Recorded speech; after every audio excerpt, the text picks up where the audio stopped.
My wife told me she's leaving me. Bye. Bye-bye. To begin, me, 29 male, and my wife, 23 female, were married in late 2014. We've only been married for a little over 3 months to the day. We started dating around 3.5 years ago. Find that Sorry, funny? no, it's just You think it's that's a already joke? a bad sign when it's like we've been married 3 months to the day. I just feel like it's like, Counting the days. I don't know. I feel like it's an omen. Well, we will see about that. We started dating around 3.5 years ago when I was 26 and she was 21. Popped the question after 2 years together, planned the wedding for 1 year, and got married. Everything was great. By the way, this comes from Divorce Throwaway 1235, and if you want to submit your own stories, go to the r/OKStorytime subreddit. So about a month ago, she started acting different. I can't really put it into words, but it's a lot like the uncanny valley, studying nuances that just clue you into the fact that something isn't right. Asking her if something was wrong led to the obvious and infamous, I'm fine. I'm fine. Those are my favorite. So if it's so obvious and infamous, why are we married? That's the question. I would never marry someone I can't have a conversation with. Talk to me then. So you would never talk like No, Riley, marry I a wouldn't. deaf person? No, Riley, I wouldn't. That's wild. We have, dude. we can't do this. Hey, deaf people, you hearing this right now? Stop it. That was actually, that was Stop good. it. I like that. That was Oh funny. my God. All right. We'll give that one to Riley. So around this time, it came to my attention. I asked to see her phone after noticing her guarding it constantly, that she was talking to a coworker on social media. How? The exchange wasn't anywhere near as damning as what you tend to read about on here, but still worrisome. The coworker said a few things that I told her crossed some real boundaries that we had set. I really wish you were here to rub my head and make me fall asleep. And I'm trying to get out with you tonight. Yeah, so those are fishy. Those are fishy, very fishy. Okay, not cool. The rest of it was her getting upset that he didn't tell her what he was doing over time. Here's the part where I take a lot of this heat. I've had some real trust issues in this relationship. She was texting/deleting texts to an ex behind my back for a solid 3 months earlier in the relationship, and we broke up. We ended up working it out, but that trust was really broken that day. The real tragedy is that I disrespected the sanctity of our marriage by entering into it with someone I didn't trust. I was too afraid to lose her. I think that's a great self-aware thing to say. Gotta love the 2020 hindsight. Listen, it's like, hey, I chose to go into it knowing that I didn't feel the foundation of trust wasn't there. Yep. And you know what's okay, Dakota? Saying, hey, look, I'm tempted to and I want to get married to you, but I feel the foundation of trust isn't there. And how long? It was 4 years? 3.5 years. 3.5 years. So to getting married, OP is 24-ish. He's somewhere now around there. Yeah. OP is 29 and Currently. wife is 23. Oh, I thought OP was the younger one. Yep. OP is So- the older boy. Okay. Yeah. 21 and 26 when they met. Well. I'm glad you know it now, man. Yeah. So I find these messages about 45 minutes before we leave for work, and she comes out and sits on the couch and starts crying and says she's not happy. I, of course, attempted to console her and asked her if it had anything to do with this mysterious coworker. She said it did not, and she was just unhappy with her whole life. She insinuated that she was unhappy with our marriage, and I asked if she was actually sitting here contemplating divorce, something I told her I don't do unless there's adultery. She said, I don't know. OP, it takes, if someone's like, hey, I don't want to be in this relationship, you can't. I don't do divorce. You're going to stay married to me for eternity.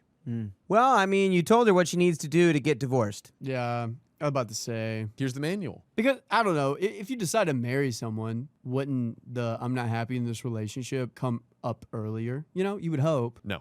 Okay. Yeah. You know, like, it's like, Yeah. oh, I want to be with you for the rest of my life. It's not like 3 months in, I'm bored. Right? When tangibly all that changed is we're now married and you're just like, my whole life is a mess. Is it because you're married to me so you can't leave me as easily? Like you feel trapped? Like it's like those are the only things you could be upset about now. So go ahead. Go date the guy at your office. It seems very fishy. Very, very, very fishy. She said, I don't know. I really feel that moment was the beginning of the end. She became distant, all spicy sleep stopped, and she was cold, rude, and simply checked out. She started staying at work. She's a call center rep, an extra 60 to 90 minutes late every day, stating that she was on a long call. Yeah, I bet he does have a long call. Ooh, nice Nice one. I was going to say the call wasn't the only thing that was long. Oh, God. She was no longer affectionate, was no longer loving, no matter what. She didn't want to do anything that could be considered a marital asset. I'm glad she did this. We discussed counseling less than a week ago. She wanted to do it. So did I. I asked her earlier today what she wanted me to bring home for dinner since she had spent the entire day at her family's. She said nothing. I got one-word answers all day long today and not a single reply to an I love you or hey, I'm at work, love ya. It was okay. Why? Okay. I love you. Why? Why? Oh. Fishy. Oh, God. Yeah, that's pretty fishy. That's pretty Ooh. fishy. Ooh. Oh, God. Ooh. Those- Ooh. Oh, Ooh. that's too nefarious. That is too spicy for this drink. Oh, tuna farious? Uh-oh. Man's got some fishy jokes. Didn't even mean to do that. I won't even give myself credit. So I walked in the door immediately after work, and she's on the couch crying. I go over, hug her, and ask her what's wrong. She mutters, I'm leaving. Whoa. She mutters? She muttered? I'm leaving. Okay. Dang. You got to hit her with the Willy Wonka. You really mustn't mumble. Oh, man. Who are you, little pump? A part of me Why are you mumbling? Yes, Riley. A part of me feels like she wants to see if OP is gonna fight for the relationship. Ugh. You know, Honestly, it's like I'm Maybe. fine. It's like no, you're not. What's going on? Why the hell do I have to fight for the relationship? We got married 3 months ago. I would fight for it. What are we talking about? Give her a little 1-2. What? Like I mean, not like emotionally sense. Not. Wait, no, like don't hit her. Just like hit the problem she's faced against about you guys. Dive into the coworker? emotional complexities. Hit Is the that what you're trying to coworker? say? Yes, exactly that. What Oh he's my. saying, not the coworker. I don't even Don't do do that. Don't hit anybody. Riley's trying, guys. God, words. Riley's Dakotaing. Oh, man. So I go over, hug her, ask what's wrong. She mutters, I'm leaving. I felt gone inside. I couldn't cry. I couldn't get angry. I could only sit down and put my head in my hands. I calmly told her that we would need to divide the phone bill. Weird place to start. And that I'd keep... The phone bill? That is undeniably a weird place to begin. So odd. And that I'd keep the dogs so they don't get split up. She agreed. I told her that I wanted to be here when she picked up her stuff from her house. She said it was never her home. We moved in June 2014. Thankfully, the house was a gift from my grandmother, and my grandmother's name was still on it. Well, technically, it's not either of your houses. Grandmama. And grandma comes in the fourth act and becomes the real main character. Oh. She says, these two idiots are living in my house, and I want them both gone. Great Granny has come to save the day. I packed all her stuff up and told my boss what was happening. She gave me the go-ahead to take the next 3 to 4 days off to sort it out. She was crying. She asked me for a hug for some reason. I don't know why, but I obliged and told her that I loved her and didn't want this. She said she didn't either and left. Okay. I know I did a lot of wrong in my relationship. I wish I would have sought help for these trust issues long ago. Yes. Thankfully, she had stated that since we own nothing of value, the divorce is going to be pretty simple. She gets her stuff, I get her key, and she's gone. She's going to buy me out of the phone bill. What? I'm sorry, but this is... Okay. All right. We've brought up the phone bill twice and the dogs once. Okay.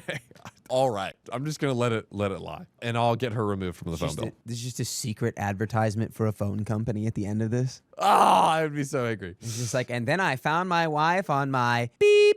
Like, I would beep, I would delete this whole episode if that was true. I would delete this entire episode. No free sponsors. We didn't buy any sort of marital assets while we were together, so it should be a clean break. I hopefully won't even need a lawyer. I have this nagging feeling that I need to seek the use of a lawyer anyways. Yes. Yes. 100% yes. Just yeah. You're not a lawyer, so just do that. That if the woman I married, the woman that I knew for almost 3 years could turn that quickly, I may need a lawyer to protect myself. Edit, I told her that I had packed her stuff up last night, that it shouldn't take too long to move it at all. She asked if I was going to be here when she came over. I'm a little concerned that 10 plus members of her family are going to show up and literally rob me blind. I will update when this is over, and there is an update. Okay. So now, soon to be ex-wife's family of 10 plus people might just freaking rob OP. That's a new development. The phone bill is the phone bill is in a precarious situation. Dude, people do get locked into phone bill like contracts for a while. Dude. It gets pretty rough. It could be like $200 a month. Oh my God. Oh. She's rolling up with the squad though. 10 plus family members. She needs 10 plus people to move her stuff, but y'all own nothing of value? You know what? They need 10 people to tug of war style split this impossible to figure out phone bill. They're just carrying the phone bill out of the house. That's why they need 10 people to Dude. carry the paper that the phone bill is printed on because it's so huge. I bet you $1,000. The first person he called was the phone company. And he was like, hey, man, I'm going through a divorce. I need to split my phone bill up. You're never going to believe this. And then they're like, You're the first person I'm calling about this, by the way, Yeah, too. right? I was going to trigger you, Riley. Uh-oh.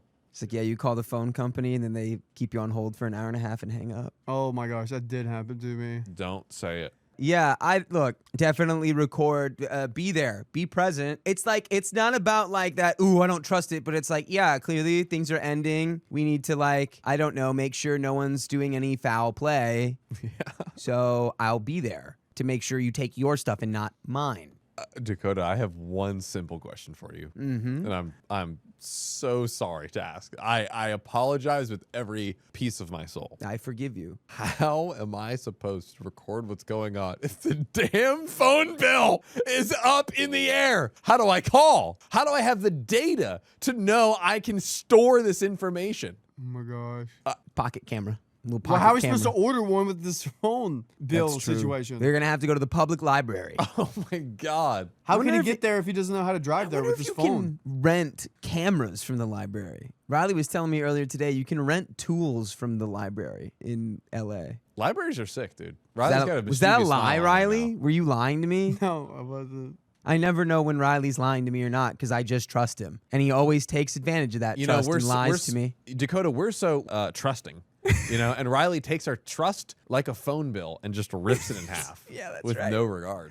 Update. So the night of the event, as I said, I stayed up all night packing her things and putting them in the hallway. I texted her the following day to tell her it was all packed, and the sooner she could get there, the better it would be for the both of us. She said she was coming around 11 a.m. She didn't get there until almost 4 p.m. During that period of time, I contacted our wireless provider to get her taken off the bill. This is the big moment. This is the big moment. Change the passwords to every account I had, deleted all social media accounts after blocking her and her family and any mutual friends I met through her. Whoa. And contacted some friends, if any of them were available, to be here with me when her and her family got here to take her stuff out of the house. I had 3 friends show up. Her family didn't even come to help her on day 1, with the exception of her brother. Day 1? The freaking gang of familia was the brother, who told her she was just quote unquote too immature for a marriage. Things were friendly between us. She showed up and stood in the bathroom crying for 15 minutes. So is that friendly? Okay. A friendly crying for 15 minutes in the bathroom. Oh my. I was nothing but friendly to her and offered to help move some of the heavier stuff out. She loaded her car, said she'd be back with a truck later for big things, and left. My friend said I did a great job being friendly and helpful and that it was as good as it could have went. She never comes back with the truck. She went to the phone store to pick out a brand new expensive smartphone and an expensive plan to accompany it. Never forget, take care of the phone bill. That is the most important detail in this story. For better or for worse, she was always attached at the hip to the phone. I'm sorry because the word "the phone" wasn't on until the next page, so I didn't even know. Is OP 85? Like, what's going on here? It's very much giving the like, oh, you're so young, you're just a baby, but he was the one who got together with her at 26, 21, and Yeah, now sure. 21, Let's 23. change those ages. Those are anonymous ages. Let's make them the real ages. OP is 76. And is like, I'd guess those phones. I gotta get that phone off. That phone, they're using like the flip phone, the jitterbug. Yeah. And then they're like, I just don't know. I gotta get that phone off of my. And that's why she's like, I can't do this. I don't know why I married an 80-year-old man. You can buy the jitterbug at CVS. No joke. She divorced him because he kept saying, "This is a cell-free zone." Yeah. Hey, babe, He this probably is a thinks they divorced cell-free because zone. he probably thinks they divorced because of the phone.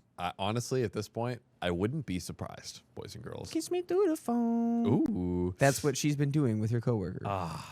That's true. Another reason to cancel the phone bill. Yeah.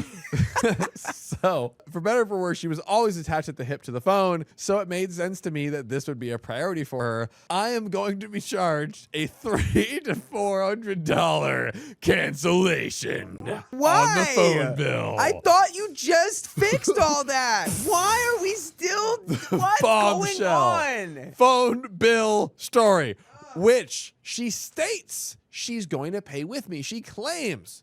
I thankfully agreed, but I expect that I will be paying this bill alone no matter what. I'm prepared. Would get the money from? What do you mean she's gonna get the money? She doesn't got the money.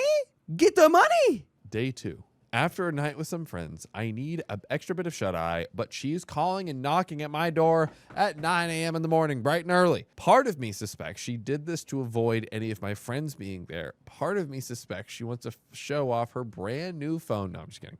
But likely, she just wanted to get it done. I let her in, said good morning, and let her get to work. We did a walkthrough of all the other rooms. She agreed there was nothing left in there for her to take. I shut the doors and made it clear that those rooms would be off limits when family showed up to help. She agreed. I tried to give her some of our wedding gifts, a blender, etc., if she wanted them. I told her I wouldn't mind if she kept the blender. She was all right with that, to which she gave me the surprising answer. What? You're going to start working out like you used to? Trying to make me jealous?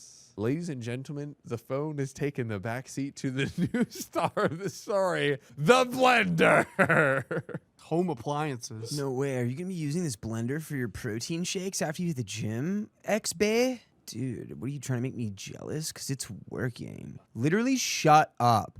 Now, this is said very, very sarcastically. A little backstory. I put on about 35 to 40 pounds over the past few years. I used to be a lot more trim, a lot more muscular. She has known that I started going back to the gym a few months ago with her, and that it was something I had used frequently in the past to assist myself, both mentally and physically. I gave a lighthearted reply in, well, that's the plan, I guessed. She then started screaming, me too! Motivation, motivation, motivation, me too! Motivation, motivation, motivation.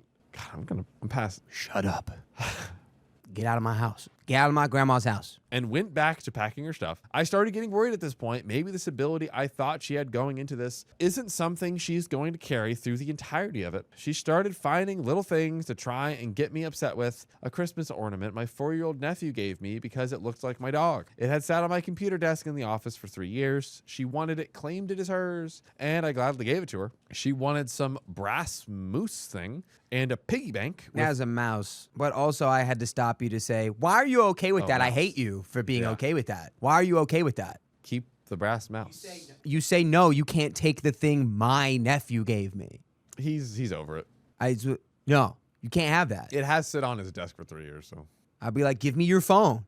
Ooh, that's. It's my phone. You haven't paid me for your phone, so give me your phone. There is a line. There is a line. And a piggy bank with 30 to 40 cents inside of it. Keep counting. I said they were all hers, and that was absolutely fine by me. She went into the rooms I had closed off and got those things. That was the last time she entered any of those rooms. She then asked if I'd help her move all of her things to the car, but once again, no one came to help her. I told her I did not want to assist her any more than I have to. Heavy things. I did this as calmly and straightforward as I could. This was petty on my part, but I feel that in this scenario, I really shouldn't be assisting her with this. She got an attitude about this, and she didn't appreciate how I was crap talking her with my friends yesterday. Since I wasn't doing this, I assumed she was trying to, once again, get me upset, so I calmly told her I wasn't. I accepted that I've got some blame in this as well, and I apologize to you for getting married to you when I didn't trust you.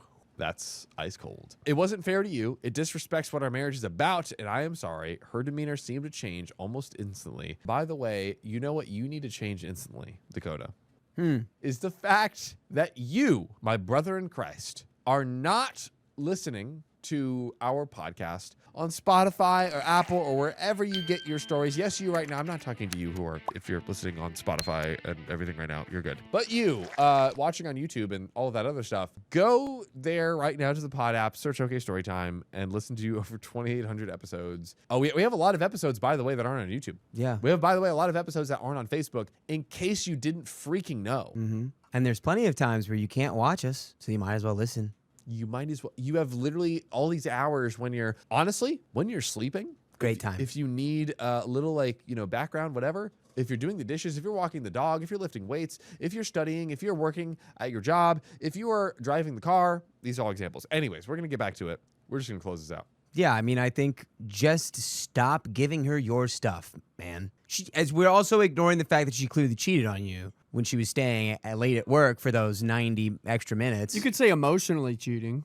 I would bet the cost of that phone cancellation plan that they were up to something. Do you realize what you're saying? Them's is fighting words. That is probably the biggest accusation you can ever make. The phone bill, not the cheating, the phone bill. The phone bill. The phone bill. To be clear, it's the phone bill. It's important. It's important. But we're going to get into the end of the story here. She packed it all up again, and her father called me to say they'd be there in a moment. She was leaving when I asked for the house key. She gave me a separate key that wasn't to the home. I tested it in the front to show her that I knew, and she muttered something and drove off. Her family got there 2 hours later. It was just mom and dad. They moved the rest out. We were more than amicable towards each other. I even helped him move some of the larger pieces to the truck. I wished them both well, said goodbye, and shut the door. At this point, my closest friend's stepfather called me to ask if I was okay. He came by, we had a few drinks, and I changed the locks. The only thing left at this point is the simplified dissolution of marriage, which I will be getting notarized Monday. I guess that's like an official thing. Never heard of that. I guess if you were only married for 3 months, maybe. I wonder where this is. There's clearly, they have a window where they're like, yeah, you guys did a oopsie. We'll just undo that. Yeah. And a region where getting a phone bill is a pain in the butt. That's Griley. Great point. Those are the important things. I will say when my grandma had to cancel her phone bill, I had to do it for her. And it was super silky smooth. And I saved her 10% of what she was paying. A lot of money. We need to get that person that company as a sponsor. That would be lit. We have such a great story. Only thing left at this point is to get the simplified dissolution of marriage, which I will be getting notarized Monday, signed by her on Wednesday. The next day she is free, and we'll be turning it in that day. After this is done, I should be starting the process to be finishing my divorce in less than a week. Oh, no. Now I see what he's saying. What is he saying? He's saying start to finish, the process is taking a week. Start to finish, okay. My divorce is going to be done in a week. Yes. So I should be start to finish divorced in less than a week. Thank you, Dakota. I don't really feel any certain way. I haven't missed her like I have girlfriends in the past. I haven't stayed up at night thinking about her. I'm more concerned with her well-being than I am about anything physical she may be doing. Those thoughts haven't bothered me at all. Once we're officially divorced, I'm going 100% no contact. Phone number is getting changed. The most important part, and that is the conclusion. Yeah, I feel like as I've gotten older, that matters less or impacts less after a breakup. She's like, oh my God, what if she's with someone else? It's like, whatever. We're all apes. Yeah. We are all literally primates. Whatever. It's okay. I think we lose this, I don't know if you want to call it, jealous, kind of controlling, whatever. It's like, no one's entitled to anything. That's really what it is at the end of the day. And we realize, you know what? As long as there's all right, hey, this isn't working, whatever, we clean, separate, someone goes off, does their thing, all right, whatever, you're not legally mandated to do whatever. Like, okay, I'm just going to go live my life. Yeah, truly. It's like, it's just at that point, it's okay, we're not together. That's no longer my jurisdiction. So why would I go out of my way to concern myself with that? But so good job, OP. There we go. OP had some good stuff in there. Yeah. Absolutely. Yeah. That's the end of that story. My husband blamed me for his affair. Huh? I'm a 30-year-old female married to 34-year-old male for over 6 years. We have 2 beautiful children, a 3-year-old and an 8-month-old. We've been together for over 10 years, and our relationship has been amazing from the beginning. By the way, this comes from Profess Overthinker, and if you want to submit your own stories, go to the r/OK Storytime subreddit. So, about a year ago, I was approximately 6 months pregnant. I noticed my husband paying more attention to his phone whenever he came home from work. So one night during dinner, when his phone kept dinging, I asked him about it. I asked, "Who has your attention lately?" It was a female coworker who had just transferred to his department, along with a good colleague of his in this group chat. I had never heard of this female coworker, so I tried to play it off as my husband being nice to a new colleague. Days went by, and that phone became the bane of my existence. It constantly dinged, and I was fighting for his attention whenever he got home from work. I had enough. So one night while he was showering, I went through his phone. Not good. And there it was. The group chat, along with Instagram messages of just my husband and his female coworker teasing each other about work. I confronted my husband immediately and confessed that I had indeed gone through his phone. I was certainly embarrassed as this was a first for me, but I explained that I had a hunch something wasn't right and needed to see it for myself. I pointed out that the group chat was quite unusual, but the private chats on Instagram were highly inappropriate for a married man. I simply requested that he refrain from having private chats with her, but I was comfortable with a group chat. He agreed and apologized for making me feel that way. Oh, okay. Or did he? Or did he just say words? Or did he lie to you? To distract because it's lies. Yeah, he was like, she only caught me for that. Maybe I could just lie a little bit. She won't catch on. Don't do that. Don't do that. Don't do that. Watch out. Watch out. Watch out. John's going to attack you. Be afraid. A few months later, I am approximately 8 months pregnant. As we were returning home from a summer vacation, my son's iPad began dinging repeatedly in the backseat of my car. Not the iPad. Unbeknownst to me, my husband had inadvertently connected his iCloud to our son's iPad. That is bonkers. Oh, no. Suddenly, there she was, repeatedly appearing on the iPad, sending text after text. And this time, there were even pictures. Concerned about those pictures because that's your son's iPad. It's your child. Also, no, okay, there's another son, right? I was at my wit's end. I confronted my husband with such rage, anger, and distrust. His reasoning was, you're just feeling hormonal right now. This isn't you. You're not the jealous, insecure type. Once you're no longer pregnant, you should get to know her, have a drink with her, and you'll like her. Sir, you dare? Sorry, you just called the pregnant woman hormonal? You dare? I'm sorry. The woman carrying your child. Carrying your child? Oh, you're just hormonal. Or maybe I'm exactly on the money. Maybe I know exactly what you're up to, and you're freaking lying to me right now and gaslighting me. Using my own hormones and emotions against me at 8 months pregnant, I unfortunately caved and believed him and left it at that. Shortly after welcoming our newborn baby and adjusting to our new family of 4, we experienced pure bliss. However, our blissful state was short-lived as paternity leave ended and my husband returned to work along with my husband's female coworker. One evening after we had tucked the children into bed, I found myself browsing through my husband's phone, admiring pictures of our children. Ding! It's her. I instantly and without hesitation opened the conversation. And my mouth dropped. He didn't even try to hide any of this. Like, I'm not supporting OP going through the phone. Not cool. Yeah. Always have conversation. However, he's not trying to hide it. Like, he knows that his wife has seen it or has found it and gone through his phone before. He's like, well, just gotta keep that ding on. Not even gonna turn my phone on silent. Just gotta keep going. As soon as I read the word iPad, I mean, we already knew what time it was, but when I saw the word iPad, I knew it was over. Yep. It was a conversation where my husband was begging her to work a specialized assignment with just him. The two of them, alone in a car 5 days a week. I felt an instant wave of regret. Regret for not listening to my gut months ago and letting him gaslight me into thinking this situation was all in my head because of hormones. Now, I want a divorce, but my husband is now begging me not to ruin our family. So Reddit, am I the a-hole for breaking apart this family? And there is an update, folks. You're not breaking it apart. You're not breaking it apart. You're not breaking it apart, man. Explain to me how you either cheating or trying to, it hasn't been, well, definitely an emotional affair for sure. 100%. We don't know if there's the pictures. I don't know. It's like, it feels like it hasn't been 110% confirmation. Yes, I would agree with that. It's like not pictures, like what kind of pictures? proof, but, or it might be. Yeah. He clearly wants to be with her. Yeah. That's very clear. But also, regardless of whether or not he is physically or emotionally cheating, he has already crossed a boundary that he promised he would listen to and respect. That part. OP said, hey, don't have a private chat with her. And he said, okay.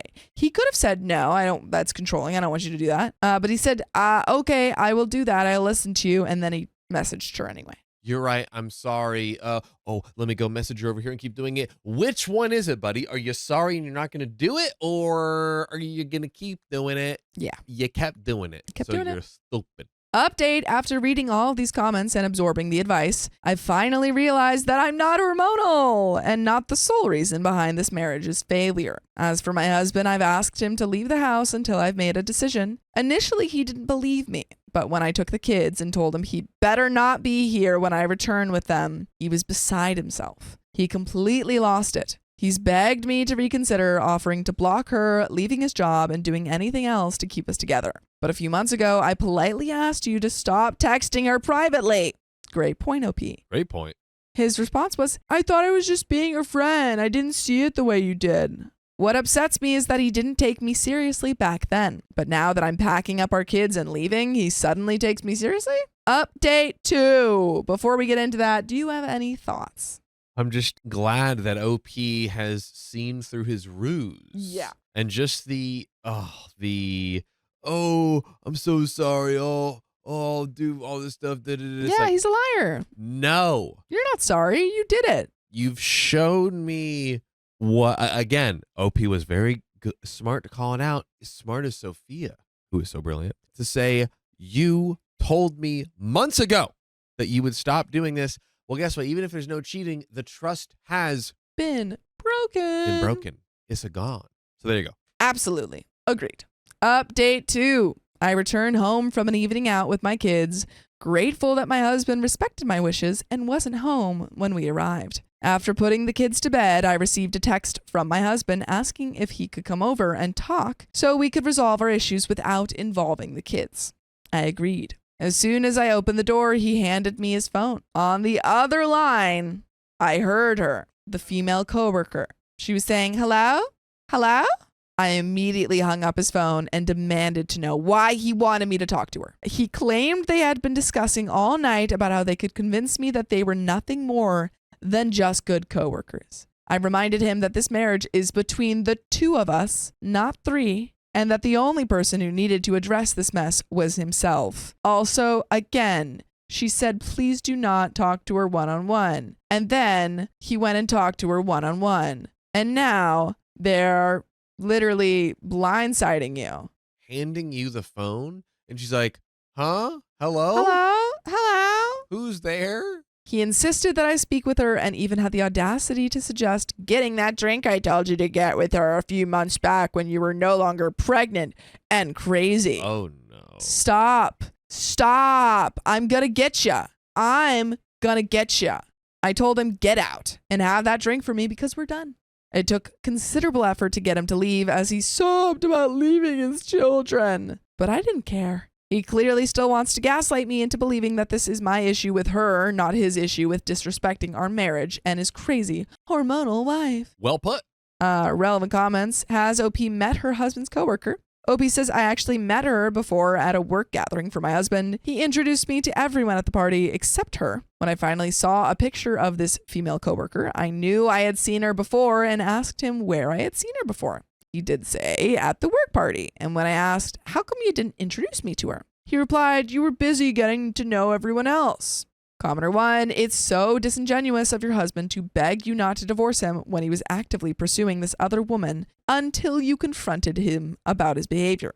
Had you not gone through his phone, he'd still be sniffing around that woman and lying to your face every day about it. You should most definitely divorce your husband. He's not worthy enough to be your partner.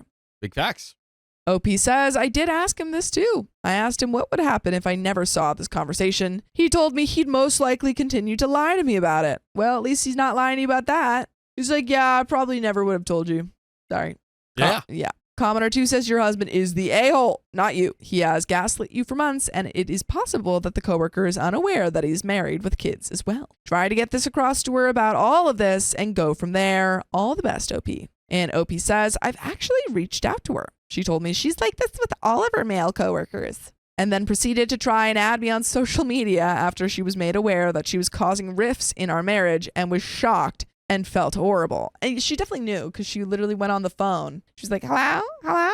And also, I love how she's like the ambiguous language of like, oh, I'm like this with all of my male coworkers. Yeah. I just sleep with all of them. I sleep with all of them. Just the married ones. I just flirt with all of my male coworkers. It's just so fine. I can hurt you. Yeah. However, continues to engage in these conversations with my husband. I am absolutely not blaming her. My husband was engaging her. However, she is aware what she's doing. Commenter 3, leave him. There is nothing to save here. He's a master manipulator and you're easily manipulated. Please go into the next one with your guard up and everyone who cares about you guards up. OP says, I never thought I was easily manipulated until now. Our entire relationship has been absolutely wonderful, so it was easy to make believe this was all in my head and heightened by my hormones while pregnant. It hasn't been until recently where I see my babes and think, you will not have a mother who is emotionally controlled by a man who wants to be a half-butt husband and father while he steps out on us while at work.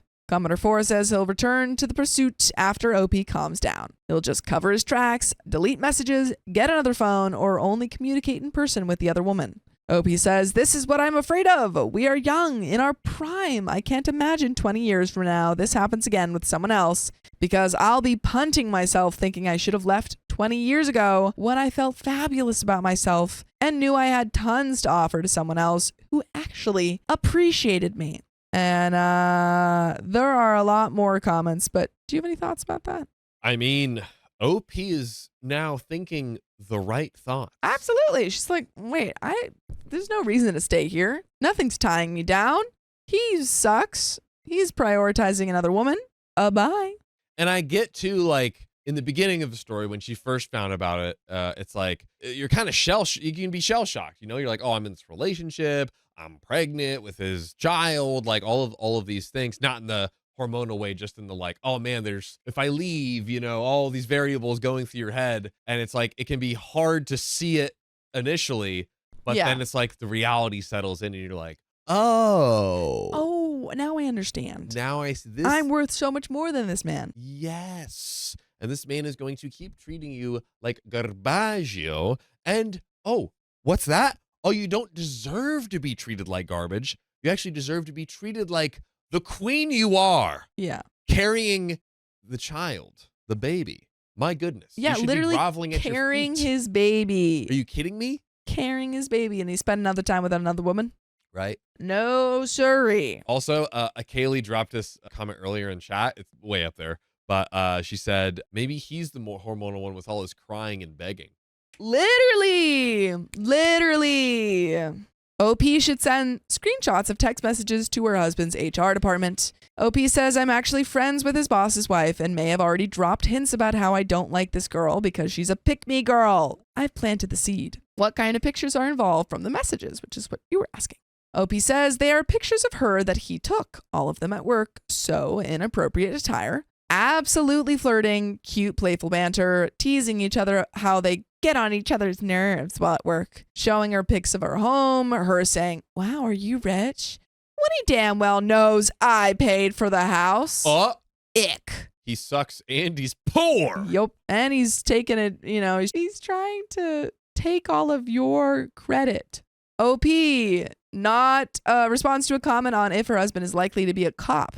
What? OP says, not trying to keep his job hidden. I just think it's irrelevant, honestly. I'm actually the one who works in a field with extremely high divorce rates, and maybe for that reason, I don't like to judge people's marriage success based on their profession. And thankfully, I am absolutely 1,000,000% not concerned about physical abuse at this time. I am the cop of the family. I come from a family of officers. He is not a police officer. So to me, my occupation is irrelevant because I have never caused harm, emotional or physical, to anyone. And there is a third update, folks. That's just kind of funny that the commenter was like guessing that he was a cop. And she's like, no, I come from a family of cops. I'm like, wow, I never would have put those dots together in my brain. That commenter almost nailed it. Right? It's kind of so close, honestly. Truly. Wow. But there's a little bit, there's a third update. Do you have any thoughts before we get into this third update? I think we dive right in. All right. I want to see what happens. It's been almost 5 months since I've updated all of you on my original post. We are divorcing. Finally.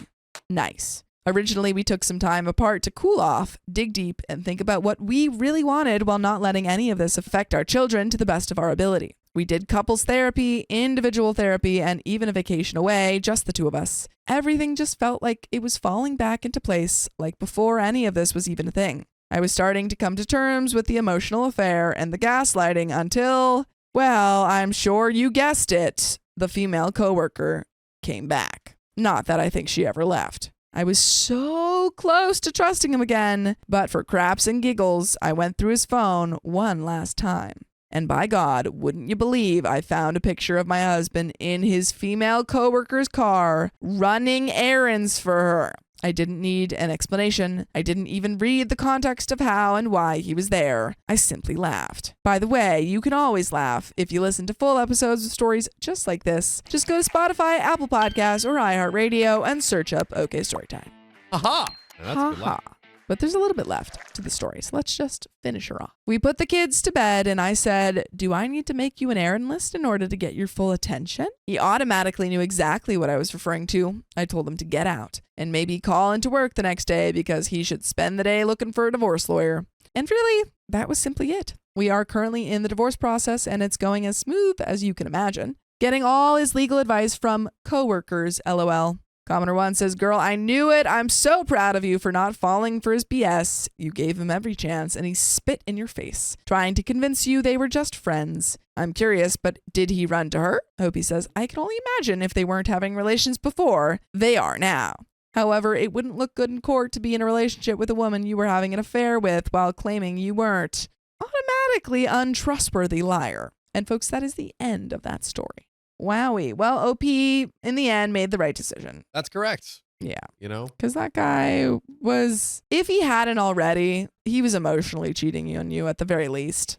Like, it's almost like he was so, he's running her errands. He was like doing all these things for her. And it's almost like just freaking like, if you're going to do it, just do it. Literally. Almost, you know yeah. what I mean? It's like, you're just like, you're lying to me. Yeah. You're beating around the bush. I'm going to divorce you and you can go do whatever you want. There's something There like, you go. you know what it is? It's the I'm not touching you of cheating. I'm not cheating. I'm not cheating. I'm not cheating. I'm just running her errands. I'm just like, I'm not cheating. constantly flirting with her. I'm just like taking pictures of her all day long. I'm just like spending all my time with her.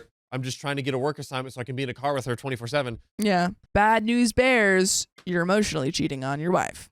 There it is. But folks, that is the end of that story. My husband's sister-in-law ignores me even when I'm right next to my husband. Ignore her. Ooh, double ignore. How should I, 30 female, handle husband's brother's wife, 30 female, who only addresses my husband, 35 male? Let's say my 30 female husband's name is Mike, and Mike's brother's, 37 male, wife is named Rachel. By the way, this comes from user throwawayjelly53, and you can submit your stories at the r/OK Storytime subreddit. So, I've always loved Rachel, but lately we've been spending more time with them since they moved closer to us, and something has been bothering me a lot. Rachel talks a lot, and she will only address my husband, ignoring me even though I'm also sitting right there. For example, if we are all together, Rachel will say, Mike, did I tell you about XYZ? Mike, I did this and blah, blah. Can't you believe that, Mike?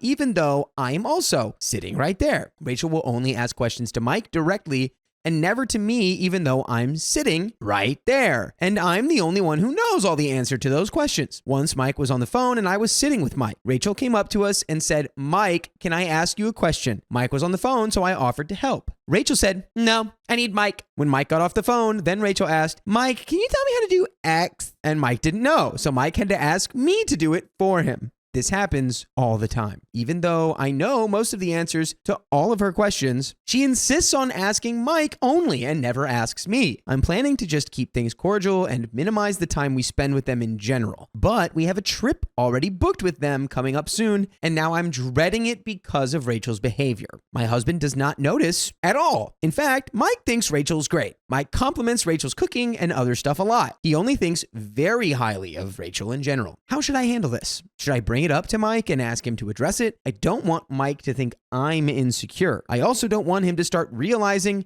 He loves the special attention from Rachel because it might not have hit him yet. Should I ask Rachel point blank next time she does it? Like, Rachel, why do you keep only addressing Mike, even though I'm also sitting right here in front of everyone? Or is there a better way to put a stop to this disrespectful behavior? And we have some comments. Karate Dimension, I think you have 3 main problems. Rachel's being rude to you, your husband hasn't noticed it, and you're scared to talk to him about it. Your concern is that if you tell your husband, he will think you're insecure or realize he actually likes the special attention from another woman. Seems to speak to deeper issues in your marriage. Forget about Rachel for a second and ask yourself why your husband hasn't noticed her behavior and why you're scared that he wouldn't support you if you told him your feelings. Does he usually ignore or dismiss your feelings? If he does, then whether or not you tell him might not matter a whole lot in the grand scheme of things, if either way he won't be on your side. Honestly, the only way to permanently deal with someone like this is if you and your husband are on the same page and support each other. Ideally, you would tell him how you feel, he would hear your concerns and support you,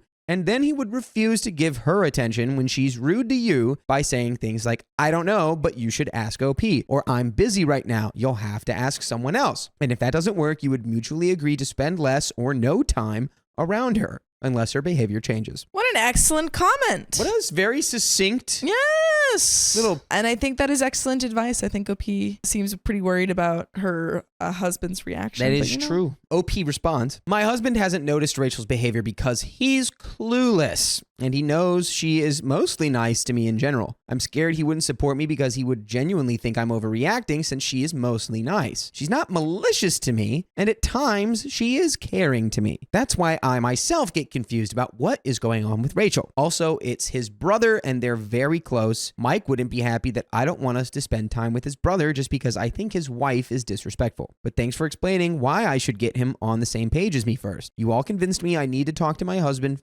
first before doing anything else. Maggie Moo 86 says, don't fall victim to the overreacting nonsense. You're simply reacting. I don't want to get into a whole thing here, but the overuse of overreact is designed to make people, generally women, doubt themselves and their legitimate observations and feelings. Update! We had the trip. It was just a short weekend trip, and there were other relatives of our husbands on the trip too. And before the trip, the context was I told Mike I was texting his female cousin about the trip. Then my husband Mike brought up himself that I should make sure to include Rachel, text her, etc., because she is newer to the family compared to me. I should make an effort for Rachel to not feel left out. When I questioned why he is telling me that, Mike said that since she's his brother's wife, it's important to him that Rachel and I have a good bond, since Mike is very close to his brother Steve. I did ask Mike if I did something to make him say that, but he said no. He just wants me to be close to Rachel since she is Steve's wife. I took that opportunity to tell him the times that Rachel excluded me and was not nice. Mike listened and said he never realized that was happening. I told Mike that I want him to step up to include me more, and he said he will. During the trip, when Rachel and I ended up alone, we talked nicely. Sometimes she even came up to me and initiated conversation. And sometimes I did. Edit. Then during the trip, there were some small, similar incidents of the same odd behavior where Rachel addresses only Mike to tell him a story, even though I'm also sitting right there, and the story was relevant to me too. It seemed like she was just excited to get any opportunity to talk to him and ignore me as if I'm not there. I then started keeping my distance from Rachel after this incident. The 4 of us ordered food. There's a line to pick up the food. The 4 of us are standing together, waiting. We notice other people getting in line to pick up food. Rachel says, Mike, can you go in the line to pick up our food? A few times, as other people are getting in line and the line is growing. She asked Mike 2 or 3 times and kept moving closer to him. Mike was allowing others to come instead of pushing his way through. She came between Mike and me. Then I went next to Mike. Then all 4 of us went to the line together. Not sure why she kept insisting that Mike go. She could have asked her husband to go. That's what I was thinking. Yeah, I was like, why is she asking Mike? Like, ask your own guy. The vibes are so weird. They all weren't doing anything else. We ended up, all 4 of us, going together. I mostly just found it odd that she kept insisting Mike go, but not her own husband. Steve was just quiet as usual. Towards the end of the trip, we just kept distance from each other, and I admit that as the trip progressed, I resented her from her past actions and small similar incidents that she did on the trip, so I started trying to keep my distance from her and not go out of my way to engage with her. Even though she did it a little on the trip, since it was was the 1,000th time I just wanted to try keeping space. She ended up doing the same thing too. At the end of the trip, she just waved goodbye from afar when we were leaving. Unfortunately, the same problems of Rachel going to Mike and talking to only Mike in front of me came up a few times throughout the trip, and Mike never realized. In the moment, even I let it slide, but later when I thought about it, I realized how it was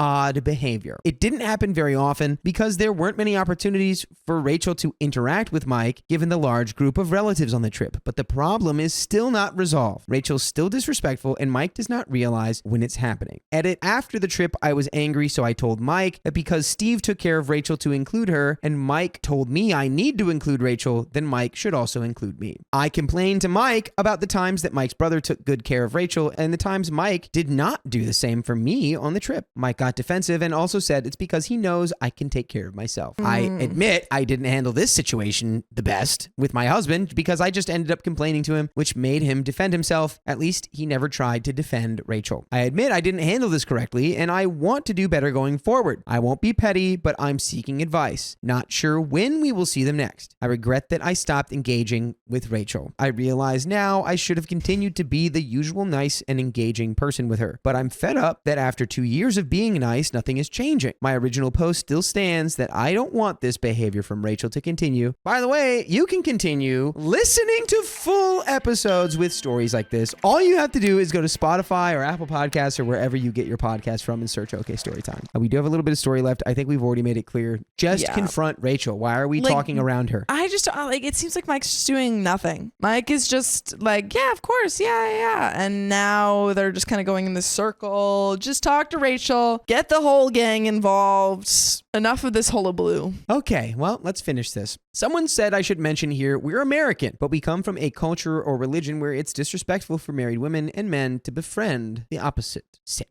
I texted Rachel to apologize. I feel so much better now that she knows there's no ill feelings from me. Thanks to you guys for raising that to my attention, that it seems I dislike her. I honestly like her and I wish we had a mutual good relationship. I just don't like the disrespectful instances. Embarrassed Advice 59 says, your last paragraph is wild. What did OP learn? Nothing, apparently. Haunting Aardvark 709 says, makes you wonder if the problem isn't Rachel after all. Dev 246 says, the problem is OP's jealousy. I complained to Mike about the times Mike and his brother took good care of Rachel and the times Mike did not do the same for me. The last paragraph would be funny if it wasn't so sad. Samsy15 says, OP, I say this as gently as possible, but please go get therapy. You need someone to unpack these situations with you and give you real-time feedback. You're being very unspecific in these comments and no one can really know if Rachel is the problem or if you are. Maybe a therapist could help you understand what's actually going on, because I don't think even you know at this point. I think I'm just going to sum it up as this. Yeah. OP's probably not very confrontational. Yeah.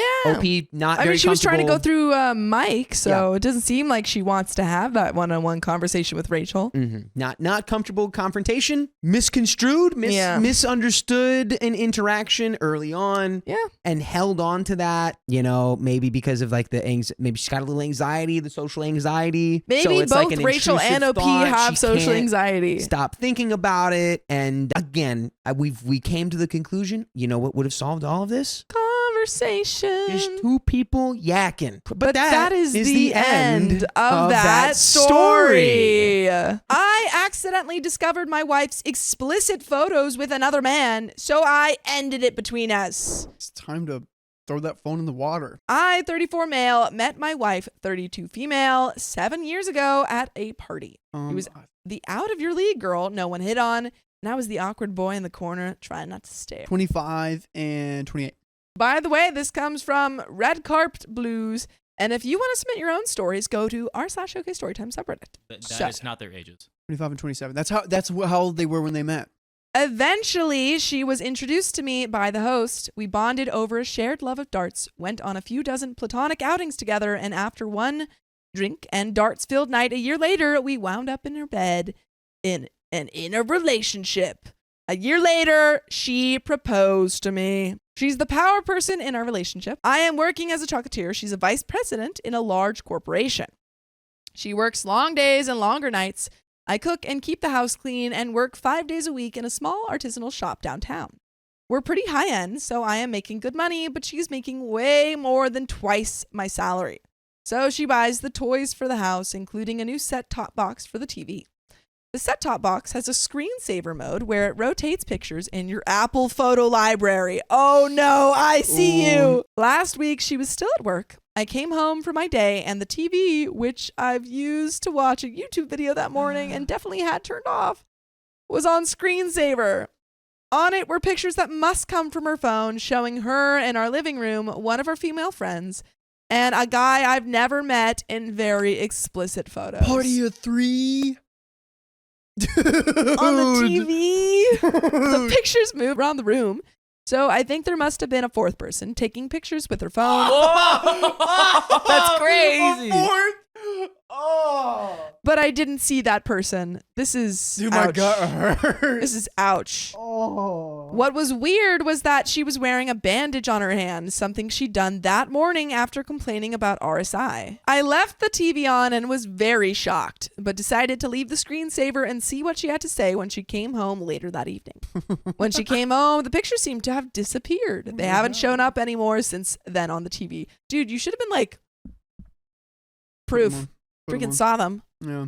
I asked her if she'd been home during the day because the TV was on, and she said she'd come home during lunch to pick up a USB stick she'd forgotten in her computer at home. Oh, is that what we're calling it? Okay. I tried to ask her about the pictures, but I couldn't bring myself to do it. Now, I have to add something. I am not a very experienced person in spicy sleep matters. I am an introvert and barely had relationships before her. Our spicy sleep life is, though, even for my experiences, very vanilla. I never had oral spicy sleep in my life before, and only twice since we met. Suggesting it to her usually meant that she'd lecture me about not doing those things, and spicy sleep for the night was a no-go. In those pictures, she did all the things she never wanted to do with me. Dude, no. Ouch. Whoa. Since that day, I have tried to confront her a number of times. She stays out longer lately, not just since last week, for the past 4 months maybe, and she's often too tired for anything romantic, even just cuddling. She wants to be in someone else's arms. Yeah, She wants to be, sucks. she wants to be in more than just one person's arms. She wants multiple arms. But even during the time we had together, like this weekend, I can't bring myself to confront her. I am worried about what I might hear and what this would mean for our relationship. I mean, it means you have to break up. I still love her very much and can't imagine a life without her. How can I summon the courage to do this? Is there a way out of this? The only way out is through. There is an update. So No. lots to tell. First off, however, a few things. Before I wrote this, I didn't know what a red pill was. Now I do. I kind of wish I didn't, but a few dozen messages kind of made that happen. You know those debt solution letters you get when you're known to the country to owe money? That's how those things came in fast and furious. Some others assumed that my throwaway having the word red in it meant that I was a sock puppet for them. I am not. I don't think they've got a solution that isn't worse than the problem it pretends to fix. What? Well, what happened? I left the house that evening for a walk. She wasn't home. And called around for lawyers. It was pretty late already, and I got a lot of voicemails, but no one picked up. She asked me to get my financial statement and a lot of other things together and see her the next morning. I then decided to confront my wife that evening. That didn't happen. She came home very late and disappeared to take a bath almost right away. I snuck into her office and took her phone out from her purse. It had a fingerprint scanner, but her PIN was the same as she uses for the garage and our safe, which she set up, so that was easy. There was nothing on the phone that I could find. Pictures in Apple Photos and Google Photos were all from things we'd done together and some for her job. No messages or so either. Just as I wanted to put the phone back, her bag buzzed. She had another phone. Of course she did. Of course she did. I called. That one is an Android and had a pattern, so I couldn't log in. But on the screen was a message. Phone number only, no name, with a heart on it. Put that back, decided to postpone confrontation until after the lawyer, but took a photo of the message. Next morning, I talked to the lawyer, and she spent about half an hour to just go over possible outcomes and what I can expect next. Then another 45 minutes talking about finances and so. We don't have kids, and she's the big earner, so I stand to either be just out of the relationship or be out and owed some money. It'll be months, maybe even more than a year, until all of this is dealt with. Takes 5 minutes to marry, a year to unmarry, it seems. I'd walked by my work and told boss, and I was sick. I looked like crap from not sleeping and some crying, so that was pretty convincing. We work in food. Being sick is a bad idea at that job. Went home and unplugged the Apple TV and took it also to a friend who runs a small computer store. He confirmed what you'd told me. The pictures on the screensaver are from her Apple photos. He's also the first I told, and he immediately offered me to stay at his place with his wife and kids if I had to leave for a while. What a nice man. Then he called the number the text on my wife's other phone came from and told me a guy named Rob had answered it. Walked home and texted her if she'd be home for dinner. She texted back that she'd have to do some extra work and it could be late. So I told her to please make an exception and come home. I had important news. We'd been looking for a house for a while. I figured she'd think I finally found one. Well, dinner came and went, and she didn't show. She came home around 10, smelling of cigs. She was all happy and asked me what I wanted to talk about, so I asked her to sit down. I'm 99% to making something up about a house and avoid the confrontation, but then I guess for the first time, I felt a little anger, so I told her. I said, I know you've been cheating for a while now. I've been working with an attorney and we'll have to talk about these things at some point, so now is a bad time for that as ever. She didn't blow up and deny it. She just deflated and started to shake. A lot of your messages, my attorney and my friends all told me not to press for details and not put that on me as well, but I really wanted to know. So I said, tell me about Rob. She told me they'd met through Anne, the friend on the couch with her, and Anne wanted to have spicy sleep with him while he had a crush on my wife. So they hatched the ménage à trois plan. That was 14 months ago. Oh. Apparently, they've since included Rob's wife, that's the mysterious fourth person who took the pictures, who is polyamorous with that Rob guy. The picture thing was solved, too. She handed the wife her phone to take a few pictures and didn't remember the whole screen blanker thing. When she was at work, she uploaded them and deleted them from her phone. By then, by chance, I'd seen them. She had the second phone for precisely the reasons I thought, as one that isn't on our shared contract where I couldn't see the incoming and outgoing calls in my statements. She also had short affairs with other women and few men, and most of her weekend work things were actually her and Rob going on short trips together. Through all of this, it felt like she was giving me as much detail as she could in an effort to hurt me, and it worked, but I think I kept a pretty good poker face. She's a demon. Dude. She's a demon. A chocolatier. Someone that understands the human taste buds, and you're just hitting them with a relationship bat over the head over and over. Like, why? With their tongue Why out. are you being... And then you're destroying their taste buds too. I just don't understand people, man. Dude, like why? Why cheat on someone and then Twist the knife. By the way, I think it's pretty good when you guys listen to full episodes of stories just like this. Just go to Spotify, Apple Podcasts, or your favorite podcast app and search up OK Storytime. I told her that I would leave the house, that I had photographed and cataloged everything, and was hoping for an amicable separation. She simply declined, told me she'd leave and take a hotel for the time being, and put her keys on the table. She packed a few things and left. That was it. As this one guy says, it was like the dentist. It hurt less than I thought it would, but still hurt dang much. Today, I have about 15 missed calls from her and 150 plus messages, all asking me for forgiveness and if we could make it work again. I agreed to meet her next week, but only to divide our possessions. As far as I'm concerned, this is over. Except for my one friend, no one knows yet. And I want to wait with making it public knowledge while I sort my stuff here and decide how I go from here. Might actually be hitting the gym, no intentions for a rebound relationship, and the rest, we'll see. Krista. And that is the end of that story. My husband is being too nice to his pregnant coworker. It's making me uncomfortable. I guess, fellas, we can't be nice to pregnant ladies anymore. Sorry, you're going to have to put that on the ick list. My husband has worked with Kelsey for the last 2 years, and I never thought anything about their relationship was strange until now. For the past 5 months, the amount of time that has lapsed since my husband found out that Kelsey was pregnant, he has gone out of his way to support her in a way that makes me uncomfortable. By the way, this comes from Co-Work Dilemma, and if you want to submit your own stories, just go to the r/OK Storytime subreddit. So I might be able to understand his actions if they weren't so extreme, but they mostly strike me as downright strange and out of character for him. For one, when he found out she was pregnant, he came to me and asked if he could give her $1,000 to help her with some of her expenses. He said that Kelsey's baby father was out of the picture and she was struggling. I don't know Kelsey personally, but I can sympathize with her situation. I agreed to let him write her a check for $250. I did think this was odd though, because my husband has never been that charitable. I've never known him to be the type of person that goes out of his way to help a coworker or a stranger, but whatever. A few weeks later, my husband came to me and asked again if we could maybe help Kelsey out. This time he wanted to buy a pram for Kelsey.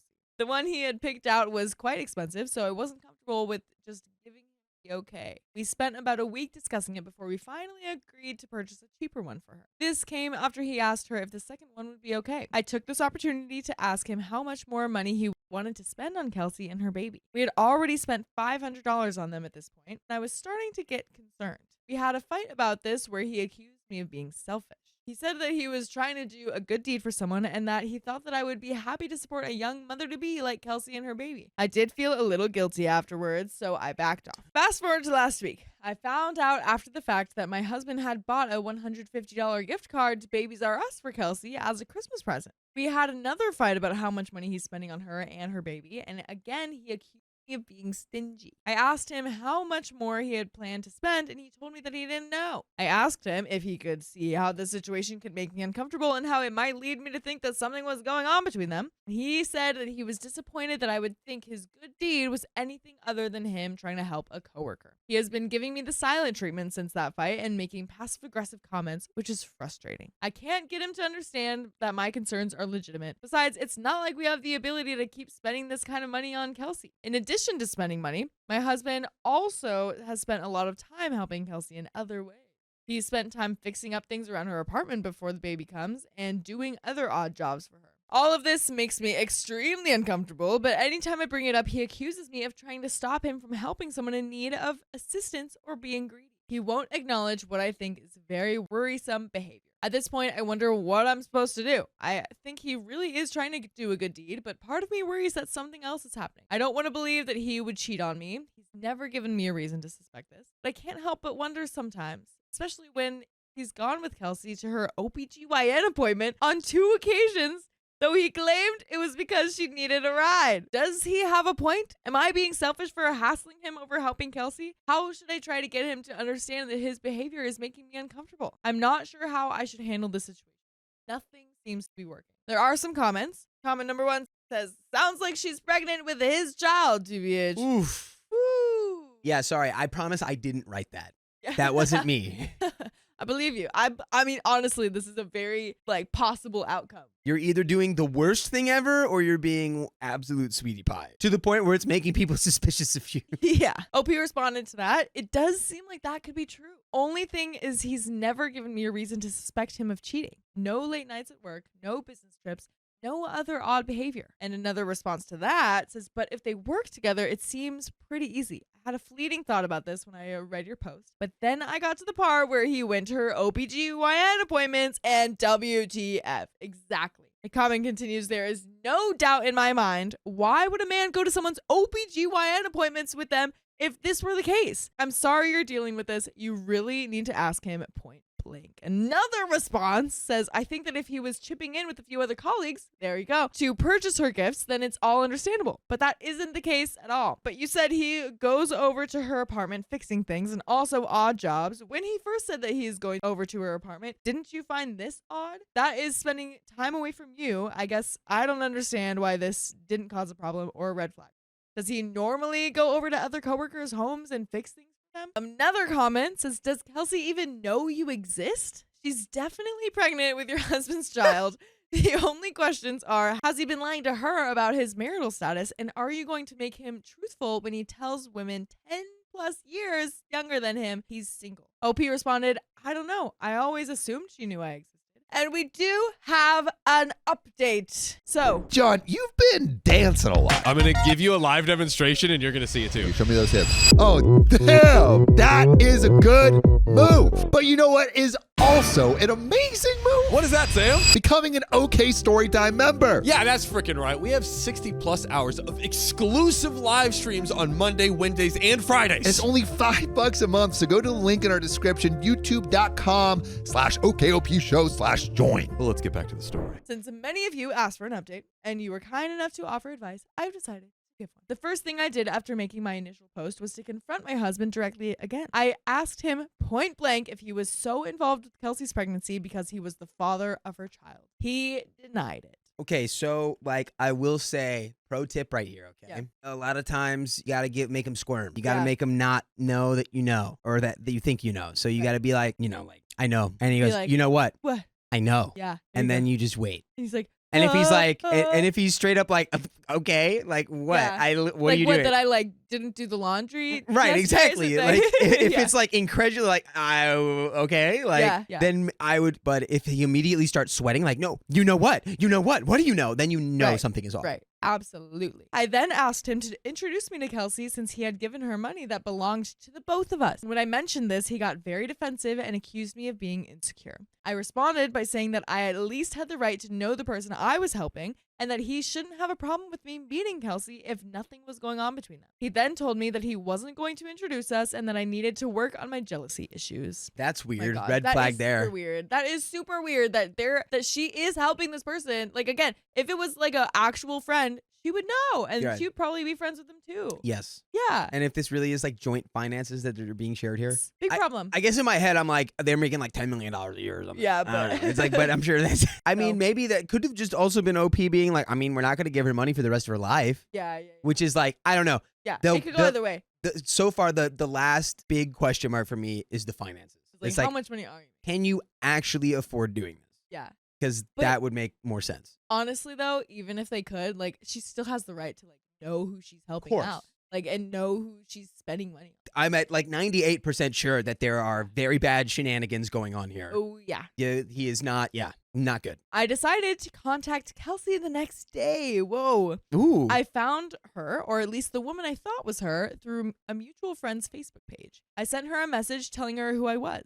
I explained to her why I was concerned about her relationship with my husband and requested that she please let me know if she was having my husband's baby. She sent me a very nasty message back. I will spare you many of the details. But the basic gist was that I was old and unattractive and unable to satisfy my husband, so he found someone better. Oh. I.e. Kelsey. Among Ooh. other things, she claimed that the baby was my husband's and that he was planning to leave me, but felt sorry for me and couldn't bring himself to do it. Whoa. Okay, whoa. When she said nasty message, I was expecting like a very defensive nasty message. Yeah, me too. But this is crazy. This is that's pretty so the 2% of doubt I had left is gone. It's 100%. It's 1,000%. Yeah. It's much worse that she knows about it and she's also against OP too. Like Yeah. she's not like, oh my gosh, I had no idea he was even married. She's like, yeah, and I'm hotter and younger and he's Yeah. gonna come over with me and our baby. She literally just dunked on her heart. She's like, "You're an old stupid idiot. Yeah. Your husband hates you, but he also feels sorry for you because you're so pitiful, and he Right. can't bring himself to leave you." Worst case scenario happening right now. Ugh. She ended the message by telling me that I should let him go so that they could be together. It hurt a lot to read that message. It still hurts me to think about it. Yeah, God. I confronted my husband that same night, showed him the message. He got really quiet and admitted that she was telling the truth, but denied telling her all of the horrible things that she said about me. He said it, getting her pregnant, was a mistake, and he was only trying to do the right thing by her and the baby. Liar. He denied that they were still sleeping together and said that he wanted to stay with me and have a baby with me. Oh. I have no idea if either of these things are true. By the way, what I know is true is that we have full episodes, stories just like this one on Spotify, Apple Podcasts, your favorite podcast app. Just search OK Storytime. That's all you gotta do. Bing, bang, boom. That's all you got to do. No, this guy is trash, and you can't believe him because he's a dirty liar. Yeah. 'cause- And he got caught and then goes, Yeah. actually, I got confused, and it was you I meant to have the baby with, and not right. my, Wrong person. My bad. sorry, yeah. Wrong number. Yeah, but there is a little bit more to the story. I'm not sure what I'm going to do. Leave him. Everything has happened so fast. A couple of days have passed now, and I'm still thinking things over. Leave him. He wants us to go to counseling to try to work through this, but I don't think I'm interested in working on our marriage. Yeah, leave him. It would be hard for me to get past this if he had cheated, but the fact that he may be having a child with this woman makes it harder. There's no May. She's pregnant. Leave him. If I stay with him, she's always going to be in our lives. I have thought about waiting until we can do a paternity test to make a final decision.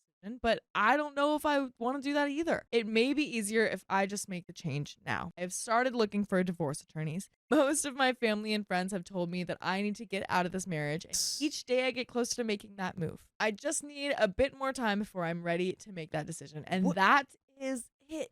Woo! Dang. I mean, yeah. Yeah.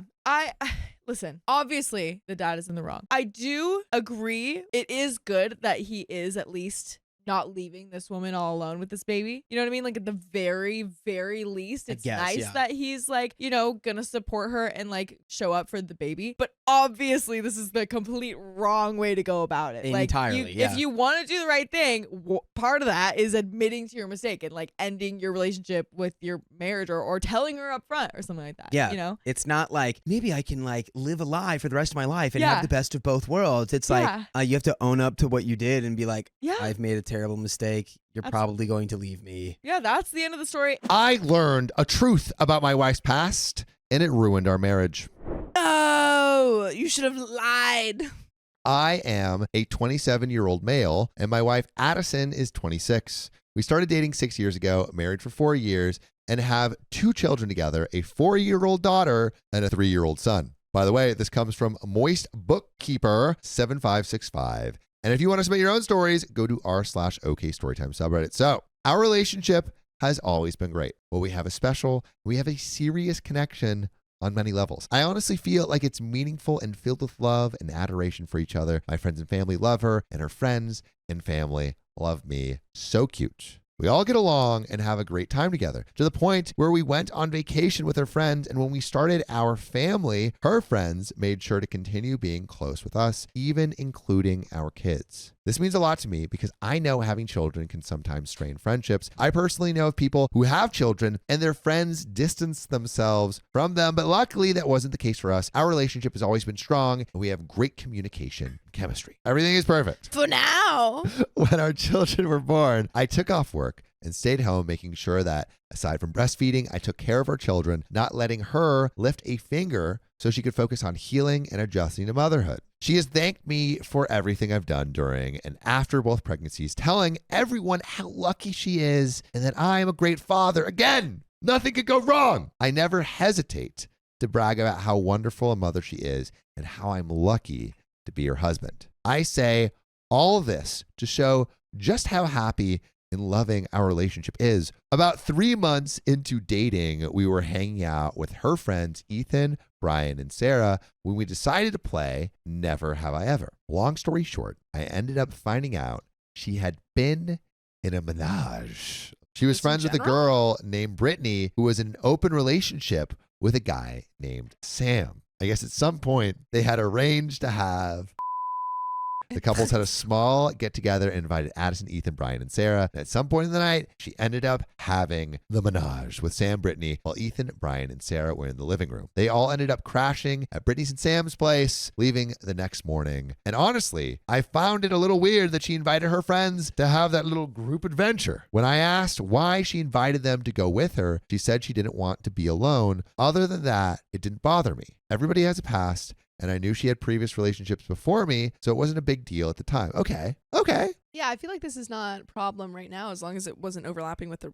Yeah. Hey, everyone Everyone has a past. Everyone has a past. That's not them now. That's not them now. Someone could do that and settle down. It's true. You can do a lot before settling down. You could paraglide before settling down. And Sophia, to answer your question, you're like, how did they just do that? It's like, it's never have I ever. It's probably never have I ever had a, I honestly didn't think anything of it after that night, completely forgetting about it altogether over the years. Well, 2 weeks ago, my wife and her friends were all drinking, hanging out together when Brian wastedly brought up the fact that he saw Sam the other day. He made a comment about how he would have found it awkward to sleep with somebody in an open relationship, which caught me off guard because I knew about the years ago. However, he implied she hooked up with him outside of the menage. Later that night when we were alone, I asked her what exactly Brian meant by that, and she ended up telling me that after the menage, she continued to sleep with just Sam multiple times. She said she couldn't stand talking to him to the point where she wanted to hit him on multiple occasions. She said she didn't like him as a person. She would just go to his house, sleep with him, and leave afterward. It was purely some booty calling. I asked her when the last time she slept with him was,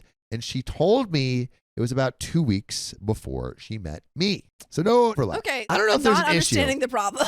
I mean, I think if there is a problem here, the problem is that She didn't tell him that she she's did- still friends with this guy, but had a past. yeah, which I think honestly is It's not cool. It's not cool. but Like not, it's not terrible, but it's also like it's not cool. yeah. I mean, they're hanging out with Sam, right? I'm surprised Yeah. that it didn't. Which is maybe why it's not like OP is maybe kind of shocked by this news. If this is all it is, this is not at all marriage ruining things. I don't know if it's This would marriage just be ruining, like- but I'm like, why didn't she say? Yeah, why wouldn't you? Yeah, there would be a little that bit of they trust had a that you relationship. would have to, work back. Yeah. She explained that she was at a point in her life where she didn't care about herself or what happened to her, and that after we started dating, she cut all contact with him. She has only been with me since. I do believe her, but ever since she told me this, I can't see her the same. I understand everyone has a spicy sleep past, and I've had my fair share of relationships, but she's had other relationships before me. But knowing my wife was just some guy's booty call and she was okay being used by someone like a piece of meat has really affected how I view her in our relationship. I'm not upset that she slept with people before me, but those were relationships where she had some kind of connection or feelings involved. This was a situation where she was sleeping with someone that she admitted she couldn't tolerate. It was just about the physical act. Knowing she gave herself to someone, offering herself to him on a platter. That's so weird. I This hate is so purity weird. culture. I hate Makes it. me question our marriage and entire relationship up to this Why? point. Our entire relationship, we have always been very flirtatious and spicy sleepily with each other and physically affectionate. We would sleep together 5 times a week. And when she would bend over, I would playfully smack What her is this booty. story? Or if I was standing behind her, she would lightly push her booty up against me and give me a wink, among other things. Where do you think she learned those things, my guy? But after finding out about this, we have completely stopped sleeping together, and the flirting and physical affection are not existent. I mean, it Oh seems my like on God. your end. seems like it's on your end. This is so dumb. This may It's be so- a OK Storytime community member, I think. OP, our brother in OK Storytime, Christ. This is something that you need to work through. This is something you need to work not your through. wife's problem. The burden is put on the And you know- women. Maybe you grew up in a religious family and you're trying to get past that religious trauma. And you know what? Here in OK Storytime, we're here to help. We're here to help, And- and I want you to go to therapy. And that's how we're here to help. We're saying go to therapy. Go to therapy because We're this here is- to help this you is- get help. This is not an appropriate reaction to have towards your wife, No. who has been in a committed relationship with you for years without any infidelity. Yep. These were relationships that she had prior to your relationship. She's an adult woman who had consensual relationships regardless of how she felt about the person, and therefore it is not your right to judge Yeah. her for these relationships. At this point, we even shower separately. She has tried to do things that we've always done in a relationship, but I told her I'm not comfortable with doing those things anymore, and I need time to think. I shouldn't make him sound like that. We still watch movies with our children every night before we put them to bed, and we have made sure to continue having family time, but we've gone from being in an affectionate adult relationship to being best friends who have children together. I don't know if I'll be able to go back to how it was before. I haven't brought it up, but I've had thoughts of divorce. I love her more than anything. She's a great mother to my children and an amazing woman. I don't want to break our perfect little family apart, but knowing she was able to freely give herself to someone makes me feel like what we have isn't as special as I thought it was, that our connection feels meaningless now. She told me that I am special and that I do mean something to her, but I don't believe her. And I'm not sure what to do or how to get over this and accept it. I don't want a divorce, but if I'm unable to move past this, that's exactly where we are headed. For anyone asking, no, I have not met Sam or Brittany. Those are the people that she had with. She stopped being friends with them right before she met me for reasons I'm not aware of. Sam and Brittany are still together. Also, one thing that doesn't make sense to me is that she invited her friends to go with her because she didn't want to be alone. What if she really didn't care about herself or what happened to her at the time? Why was she worried about being alone? By the way, you can listen to full episodes with stories just like this. Go to Spotify, Apple Podcasts, or your favorite podcast app and search OK Storytime. There's more to this story, and we're going to dive right into it. But oh my God. It seems like you might be from a religious background. And I think that you need to work through, again, the feelings that your wife is somehow lesser for having a spicy sleep background. Or your relationship is lesser. lesser. I think that you have to realize that many different people have many different relationships with spicy sleep. And that does not discredit a romantic relationship regardless of their past. For example, like a lot of people view spicy sleep as something that can only happen in marriage or something that can only happen with a committed partner that they have romantic feelings for. And some people separate spicy sleep as an act from romance. And none of those are any less valid or make a relationship any less valid as long as there is no infidelity. But we got more to this story. She's bi. I've known this since first meeting her, and to anyone wondering, yes, it would still make me feel the same if she did this with another woman. The gender of the person doesn't change my feelings about it. The biggest issue is, how is what we have special if she's just going to give herself to someone like it was nothing? Please don't attack my wife. Everyone has their own I don't think anyone's personal We're views not attacking your and wife. beliefs about this type of thing. I'm just really needing non-biased advice on how I can fix this and save my marriage. If you are uncertain about, is this special? I mean, look at the life that you guys created together. Look, she has children with you. She's only being with you. She dropped these other people to be with you. She has stayed faithful to you. Like, if that isn't something that makes you feel like she's choosing you, I'm not sure what her past has anything to do with it. She's choosing you now.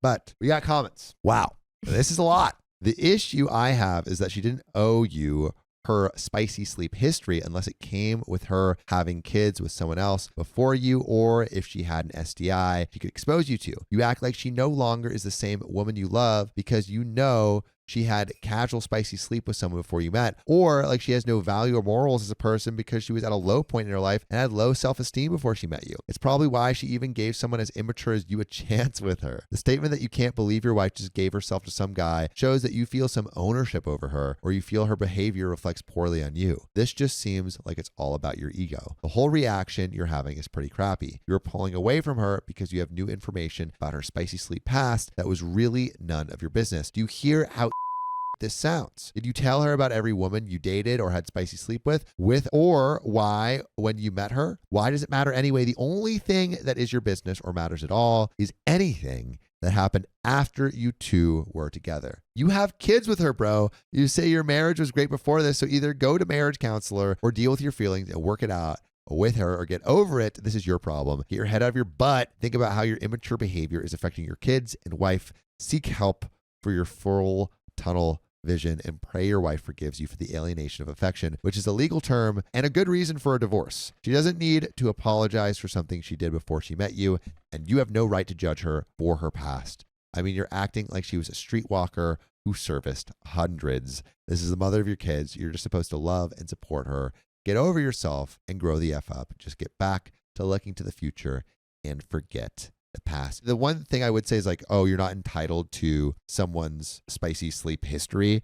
I think like you should be open and forthright with your past to people so nothing comes as a surprise. There's just one thing I disagree with. It's like, oh, you don't owe your partner your spicy sleep history. I would say like if it comes up, be honest and forthright. But we got a little bit more to this story. You're supposed to love her and support her. Get over yourself and grow the F up. Just get back to looking to the future and forget the past. It really doesn't matter. What matters is being a good father and husband to your family. She has been a good wife to you based on your account, and you are so in the wrong for your behavior towards her. Start groveling if you want to save this marriage. And we do have a reply from OP. I don't expect an apology from her, and I don't expect her to feel bad or remorseful for what she has done in her past. That's her business and something she has to live with. However, she may do so. I never asked her about her past. The only question I asked was, why bring your friends after she already told me what happened? It's not an ego thing because I know she's had partners in the past, and I've had my fair share, though I may not have worded it correctly. But when I said she gave herself to someone, it's not because I feel ownership over it. It's because she didn't love herself enough to respect herself enough, whatever it may be, to not give herself to someone she admits to not being able to tolerate. If it was the same situation, but she would have had some friendship with him, or at least someone she was able to tolerate, I wouldn't be upset about it. It has nothing to do with spicy sleep itself. So it sounds, it's like, I'm mad my wife had A low point. self-esteem. You're And also, I upset mean, about that? someone earlier said, you know, he's totally disregarding that she said that she was in a not really great. bad. Yeah. But also, I don't even think that, like, it obviously matters, but I don't think it matters in terms of whether or not she was sleeping with someone she didn't really like. Regardless of the If situation. I heard my she- partner was like, I had a real low point, Yeah. my reaction would be like, let me make sure that you Yeah. feel so good in yourself that that never Absolutely. happens again. Yeah. And his reaction is It's the the opposite. opposite. It's a fact that if she can have meaningless, spicy sleep with someone she doesn't even like, then what does that make me? How do I know our relationship Makes you means your husband. anything? Because you've been at with her for years and you all have again. children. I want to pull my hair out. The spicy sleep itself isn't the issue. Not It being able to is. at least find someone you can hold a conversation with, that is the issue. Everyone has their own opinions on spicy sleep activity. And I personally don't think having spicy sleep with people is a problem, but just meaningless spicy sleep with people you don't even like strikes me the wrong way. But thanks for insulting me and trying to belittle me because you have a different opinion. I wanted actual advice to help me learn and grow. I told her every single person I've been with before her because a person's spicy sleep past does in fact affect their ability to manage relationships. There are studies and statistics that back it up. Facts are facts as far as that goes. And I do love her now, and I still am thankful that she's the amazing mother she's always been. But if I knew this when I first met her, I never would have dated her. But it's too late now because I fell in love before finding all this out. And that's where this story ends. My in-laws think I can't provide for my wife. It's straining our marriage. You're deadbeat. Where to begin? This has been a problem for a little over a year now. My wife, let's call her Sarah, and I have been married for roughly a year and a half at this point. Together before that for 4 years, and are expecting our first child soon. Congratulations. Exciting. By the way, this comes from Deleted, and if you want to submit your own stories, go to the r/OKStorytime subreddit. So, marriage has been a blast so far. We seem to get along just fine. Spicy sleep was great. Quality of life was good, besides the small stresses with the baby shower planning and room decoration for our first child. Typical honeymooner mindset, right? Well, it's great until it comes to her parents. I'm going to start where this problem first reared its head, which would be a few short months before our wedding. Up until then, I never had an issue with Sarah's parents. We both lived at home at the time and never had trouble going back and forth between each other's houses and or staying there a few nights leading up to everything. Of course, trying to be responsible, I figured it was time to start looking for a place to live, whether it was an apartment, house, condo, or whatever. Her parents made the offer that if needed, we could live with them, which at the same time was a nice offer, but I was always raised to be independent and had also heard enough horror stories about living with in-laws that I figured it would be best to deny the offer. Smart. Very smart. If you are on our page for long Yeah. enough, it's a lot Don't of things fall you into those won't do. pitfalls. Yeah. I did so politely, and everything seemed well, or so I thought. To keep things short, I'll just give some bullet points about what happened leading up to our wedding. Her mother always complained about her wedding day, saying that it was in shambles and nothing went right. This led to her trying to redo her wedding with ours. My mother gets the idea after I talked to her one night. She proceeds to mention something at their next meeting at the venue Sarah chose. Pissing match ensues. Sarah calls me at work upset.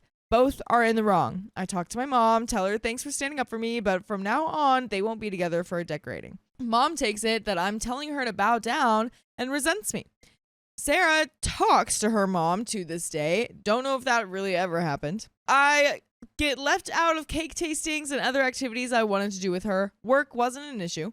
I was focused mainly on trying to find a place. I find a nice apartment, get first in line, get the application filled out, give it to Sarah to finish and turn in. Application was never turned in. Turns out her mother took it, filed in our income to be over the limit, and if I had turned it in, it would have been a waste of time had I not caught the error or intended mistake. I don't know. Never got a straight answer for this either. Wow. So just sabotage. A lot of sabotaging going on. Oh we have my a goodness. saboteur in our midst. Saboteur. So we find a place. Yay. Proceed to tell my mom and Sarah about it. Sarah is excited and supposed to tell her mom. Wedding shower comes. My mom makes mention of the place. Her mom causes a fuss and ruins the shower. We decide from then on that family events are to be separate. Also, I don't know exactly what happened here. Never got a straight answer once again, but from what I pieced together, my mom said it in a spiteful way, which pissed her mom off. The rehearsal comes. Her mother brought a wedding planner. Wait, where was this lady the whole time that Sarah needed help? She brought the wedding planner to plan the aisle walk and standing positions. I politely say I got most of it worked out, but needed help with a few things. Lady is excited, loves what I've worked out. Her mother gets pissed, cries, and yells at me. You should have told me this before the last dang minute. I already told her this 3 months prior, if not more. So, the wedding goes down. First part goes great. 10 out of 10, would do it again. Reception, not so much. Sarah's mother forgot to lay out coasters that she designed. She turns around and throws a fit that they cost more than the dang invitations, which I paid for and designed. My mom tries to be nice, tells her that it's okay. Her mother proceeds to scream to stop cussing at her. So the pissing match number 3 ensues between both of our families. Sarah and I change and slip out the back door after she says bye to her family. Now the honeymoon, 9 out of 10. Last day, her mom calls and acts like her father is hurt. Sarah gets upset, returns the calls. We were out at the time. Father-in-law is A-okay. It turns out that my mother sent a Facebook message to her about how rude she was at the wedding and that they will not speak to each other anymore. This causes me and Sarah to fight. It ruins the night, and then we go home. That's just half of it, you guys. Oh, just half? Just half. That's a whole lot of things. Oh, my So, goodness. luckily, things calmed down for a few moments after the wedding.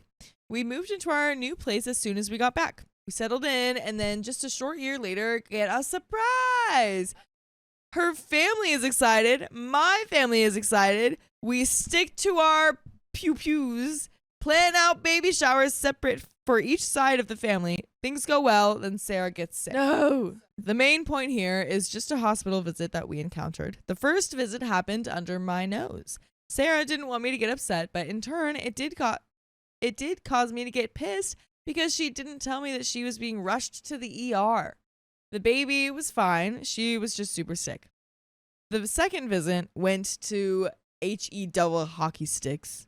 While Sarah is on medication, her mom proceeds to go off on me that I caused all this, that I knocked up her daughter, and that it was my fault. I asked her what she thought was going to happen. We were married, having spicy sleep. It was bound to happen. This pissed her mom off. I kiss Sarah and proceed to leave. Turns out her mom had a reputation with the ER staff there and could be heard screaming outside. 2 nurses ask me if I'm okay. I tell them it's cool, stress levels are high, and she's just worried about her daughter. What happened next is where I lost respect for her father. I went into the waiting room, told him that I had to leave because of work in the morning. It was 2 a.m. at the time, and he asks how she's doing. I give him an update. She's cool, keeping fluids down, etc., etc. I do what I thought was the right thing and give him a heads up that the wife is pissed. But then he questions me. I tell him what happened, and he proceeds to tell me, oh, well, she just gets like that. What the heck? She just gets like that? Something is seriously wrong here. Dude, What do you mean she just gets like that? I hate when that's someone's, like, explanation for everything. Yeah, she's just like that. Come on, guys. We Yeah. gotta do something here. Gotta do something. Her dad seems to be a pushover. I lose all respect for him and go home. Maybe I'm wrong to just drop respect like that, but dude, seriously? If you can't stand up to your own wife when she's on a tirade, then something is wrong. I always thought that he was just laid back, but now I realize that he just tunes his wife out so that he doesn't have to deal with it. So the pregnancy goes on, no more sickness, but it seems like her parents are now trying to get her to move closer to their house. Mom shows up uninvited at random times, and I've got several texts between her and her dad about places to rent. So here are the main points. Again, my drawers broke a few weeks back. Her dad and brother had come over that day to drop off 2 nightstands for our bedroom that her aunt had offered due to them moving to somewhere smaller. So we accepted. They moved them in, noticed my dresser broke. I played off, it just needs a new screw, old one stripped. I was just gonna fix it that night, and I did. The next day, her mother shows up with a new $500 set of drawers for her daughter. Yeah, they're trying to show off. They're like, see, we can provide for our daughter. Yeah. You can't provide for our daughter. You have a What? broken dresser. This is the day after my birthday. We're both not decent, and my mother didn't call ahead. She just showed up. I answered the door, explained that it was my set, and she gets pissy. Her brother tells her, I told you it wasn't Sarah's set, and they leave to return the set. Last night, her father texted her. I noticed the phone light up. Sarah was cooking dinner, so I looked down and saw that it was her dad, but I also saw the message. It said, "There's a house to rent on X Road. Would you be interested?" Now, what the heck? I worked my butt off to get the place that we are at now and continue to do so. That way we live there. Where was his help a year and a half ago when we actually needed it? I didn't tell her I saw it, just that her dad texted. I haven't looked yet to see her response. Kinda don't want to. Doesn't matter what she said, just the thought that he would overstep me and try to offer a place closer to them just irks me. Maybe I'm crazy, but I don't know what to do. I know her family is really tight-knit, almost scary-wise. My family is close, but we are all so independent we drift and do our own thing most of the time. She never seems to have time for herself. She might stay at home 1 day a week. The rest is spent with her mother, running about and doing whatever. She doesn't ever tell me that she is going out. I find out most of the time through Facebook posts from her cousins and the other family that she sees during the week. Then I try to give her the chance to tell me what's up, and it's always a simple, "I just hung out with my mom," when she went and saw half of her family. Interesting. It's like, why would you lie about that? Yeah. That's really weird. Her mom buys her so much crap, it's not even funny. I find snacks from Target and Walmart all the time where she goes and buys Sarah medicine and house supplies that we can't afford.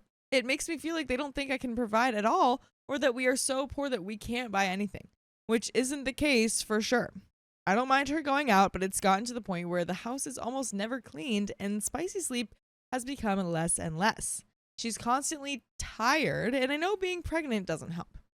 The sink looks like crap. The house hasn't been dusted in God knows how long, and if she does decide to clean, it's half butted, barely wiped down, and just a bit of laundry done. Wait, why can't OP do any of this? Oh, I don't know. I think he's working. Yeah, but he's not working all the time. It feels like, I mean, half of it is probably the amount of time she's spending with her mom, but Yeah. a lot of this could be, you know, she's tired from pregnancy and she doesn't have the same ability to clean all of the house. Maybe. Yeah. It's very possible. Yeah. But I think either way, communication. But yeah, communication is always important. And you know what else is important? Us. Checking us out on Spotify, Apple Podcasts, or iHeartRadio, and searching OK Storytime, because you know what's there? Full episodes with more stories just like this one. So yeah, check us out. But there is a little bit more to the story. But yeah, how do we think? What would you say if we're talking communication? What would you say as OP? Communicate. I would say, hey girly, Hey girl. hey girl. Noticed you've been spending a lot of time with your mom and like doing a lot of stuff for her. Mm-hmm. I feel like we haven't been able to spend a lot of time together as partners. Yeah. And I think like maybe you know, I would love to have a conversation with you about your parents' boundaries, because I feel like they're overstepping mine.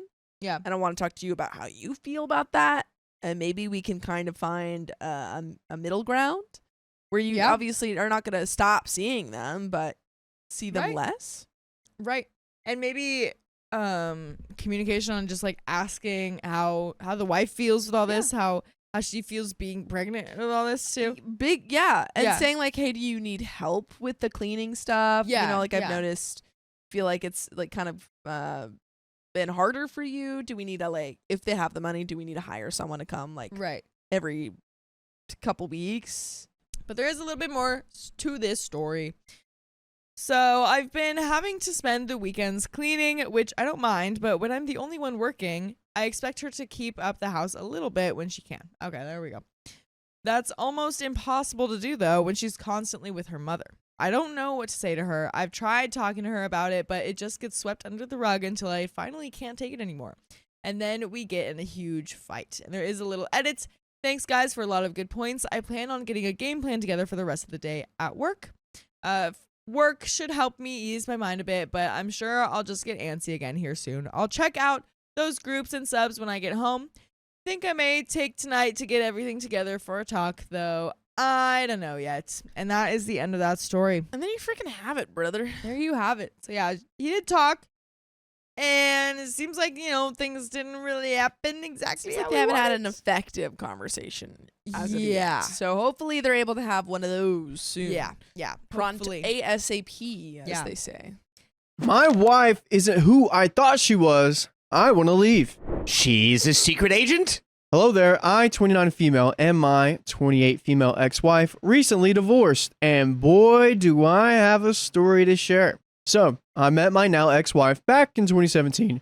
It was a whirlwind romance as I had just recently escaped from a very harmful long-term relationship and was freshly single.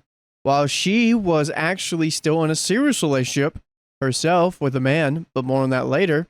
From this point forward, I will refer to her as my ex. S. Got a name for S? You're gonna say Sydney? Sherry. Sherry? Sherry. Keon, you good with that? Sherry, baby. All right, Sherry it is. By the way, this comes from Midnight Mistress, and if you want to submit your own stories, go to the r/OK Storytime subreddit. So when we first met, Sherry was a young woman in an extremely rough living situation, stuck with a harmful a-hole of a boyfriend, and living in a very downtrodden conditions. She was a current substance user and smoked the devil's lettuce almost as long as she was awake, meaning she was always under the influence of something. We met via an app that encouraged people in the area of the same age to meet. What app is that? Could have been too many fish. Or plenty of fish. No, plenty too of many fish? fish. Probably. There's too much fish out there. When Oh. we first started talking, she expressed her frustration with her current living situation and her need for a good female friend to do some fun things with and to get her out of the house. The first night I met her, I showed up with food and cigs since she said she'd gone all day without eating and was starving. Y'all, from the first moment I set eyes on this woman, I knew she was going to be in my life for a long time. She was absolutely gorgeous and kind of shy, but in an endearing way. I immediately got butterflies just after talking to her. But seeing she had a boyfriend who I was unsure of, I tried to be very wary of my feelings at first. Dang, it's like as soon as she asked me to bring McDonald's and smokes, I knew she was the one. She was mine. Fast forward about a week. Me and Sherry are spending a lot of our free time together and finally have an official date set up per her request. I knew her and her boyfriend's relationship was in shambles, and they were only together now because of the living situation. I was starting to get the feeling she was just into me as I was into her. Well, we went on our date. She looked so adorable and got all dressed up and smelled amazing. I'll never forget it.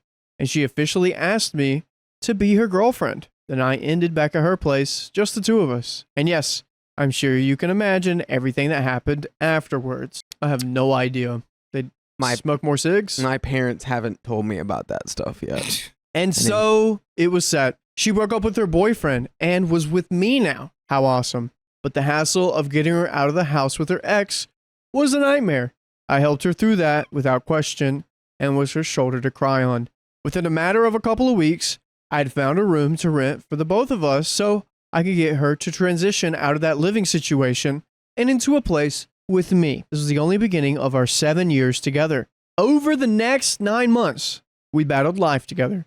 It was an extremely tough time for the both of us because I was the only one working full-time and the only one paying bills for a while. I was only 22 to 23 at the time and still trying to piece together my life after the last relationship I had. So times were tough and money was very, very tight. We finally, at the end of 2017, had our own apartment with one roommate, and I had a new job that provided a decent salary. Sherry was working at a fast food gig at the time. Due to the progression of our relationship and the fact that Sherry had some serious health concerns I had only recently learned of, I was in the process of trying to figure out health insurance for us. It was around this time, also during Trump's pregnancy, the time most LGBTQ individuals feared for their rights as couples, that Sherry started casually talking about marriage. Given the current circumstances and the positive progression of our relationship, I was surprised but not completely opposed. Since I met this woman, I had dreamed of a future with her, and now with her suggesting this, I realized how serious she viewed our relationship. My new job would also provide low-cost health insurance to my spouse because of their great benefits. At the end of the day, the biggest reason I agreed with Sherry's idea was because I was so head over heels for this woman that I couldn't imagine a life without her, even the possibility of experiencing her being my wife. Just to be able to call her that brought me so much joy and pride. So she's getting married now, and it seems like they've been together for how long? Like maybe a year, 9 months? Yeah, probably around a year. But they went through all that, getting her out of the, her previous relationship. Yeah. That seems a little fast. Yeah. Everything seems pretty fast here. 2 weeks is fast, real fast. She was clean, hadn't done substances in almost a year, and rarely drank. Within less than a year of knowing me, she was in a safe living environment, living her life, and rediscovering hobbies. So many positive things that had happened since we met each other. There was only one way to go, and that was up, right? So in January, we got married. Okay, congratulations. Yes, less than a year into the relationship, and we were at the courthouse with 2 witnesses to get hitched. It was honestly one of the happiest moments of my life. I remember even the baristas at the coffee shop that day gave us free coffee to help celebrate 2 young women getting married. Wow. I felt like such a victory for us as a couple and all the LGBT couples we knew at the time. Neither of our families approved of our relationship. Mine had basically disowned me years ago after I came out in college, but we chose not to care and did what our hearts wanted to. Our marriage was full of ups and downs. We never had lots of money. In fact, we pretty much lived paycheck to paycheck. However, we got to a point where we were comfortable, both of us working and contributing to our lives together. I received a very devastating health diagnosis within the first year of our marriage, and Sherry was right there beside me through it all, nursing me back to health and accompanying me to every appointment and procedure that took place over that time. We got through debt together, helping each other become financially stable, and paying off things from our past lives that were hindering our growth as a couple. Hey, I like this. It seems pretty good. Seems like a marriage. Financially growing together. Yeah. Can be good. Yeah, I hate these like health concerns they got going on left and right. Yeah. I'm starting to really wonder Yeah. who his wife is. Yeah. Her wife. Sorry. Wife. Yeah, I'm also Who her wife is. I'm I starting to wonder. I totally forgot the title. I'm just Right. like, everything's going good. My wife's not who I thought she was. Is there going to be a new man in the mix? Not a whoa, man. Just a man. Just a man. We had dreams of moving somewhere new together and maybe possibly even starting a family. Even I managed to save up for a couple's vacation that we took together. Not too far away places, but places she's never been. I shared my life with her and taught her things about the adult world she had never known before, like how to file taxes, open a credit card, and make appointments, etc. Well, you thought that was going to be a little more interesting. Dude, I thought it was going to be like a rock, paper, scissors kind of thing. I think everyone learns how to play rock, paper, scissors by the time they're 5. Not the adult version. Oh. Is that the one where you add dynamite? I'm not saying it. Never mind. I'm not going to say it. Rock, paper, scissors, dynamite. I was raised by a single mother who is extremely savvy with all these things and saw it as an opportunity to help Sherry grow in these ways too. Needless to say, we had an adventurous, while challenging at times, life together.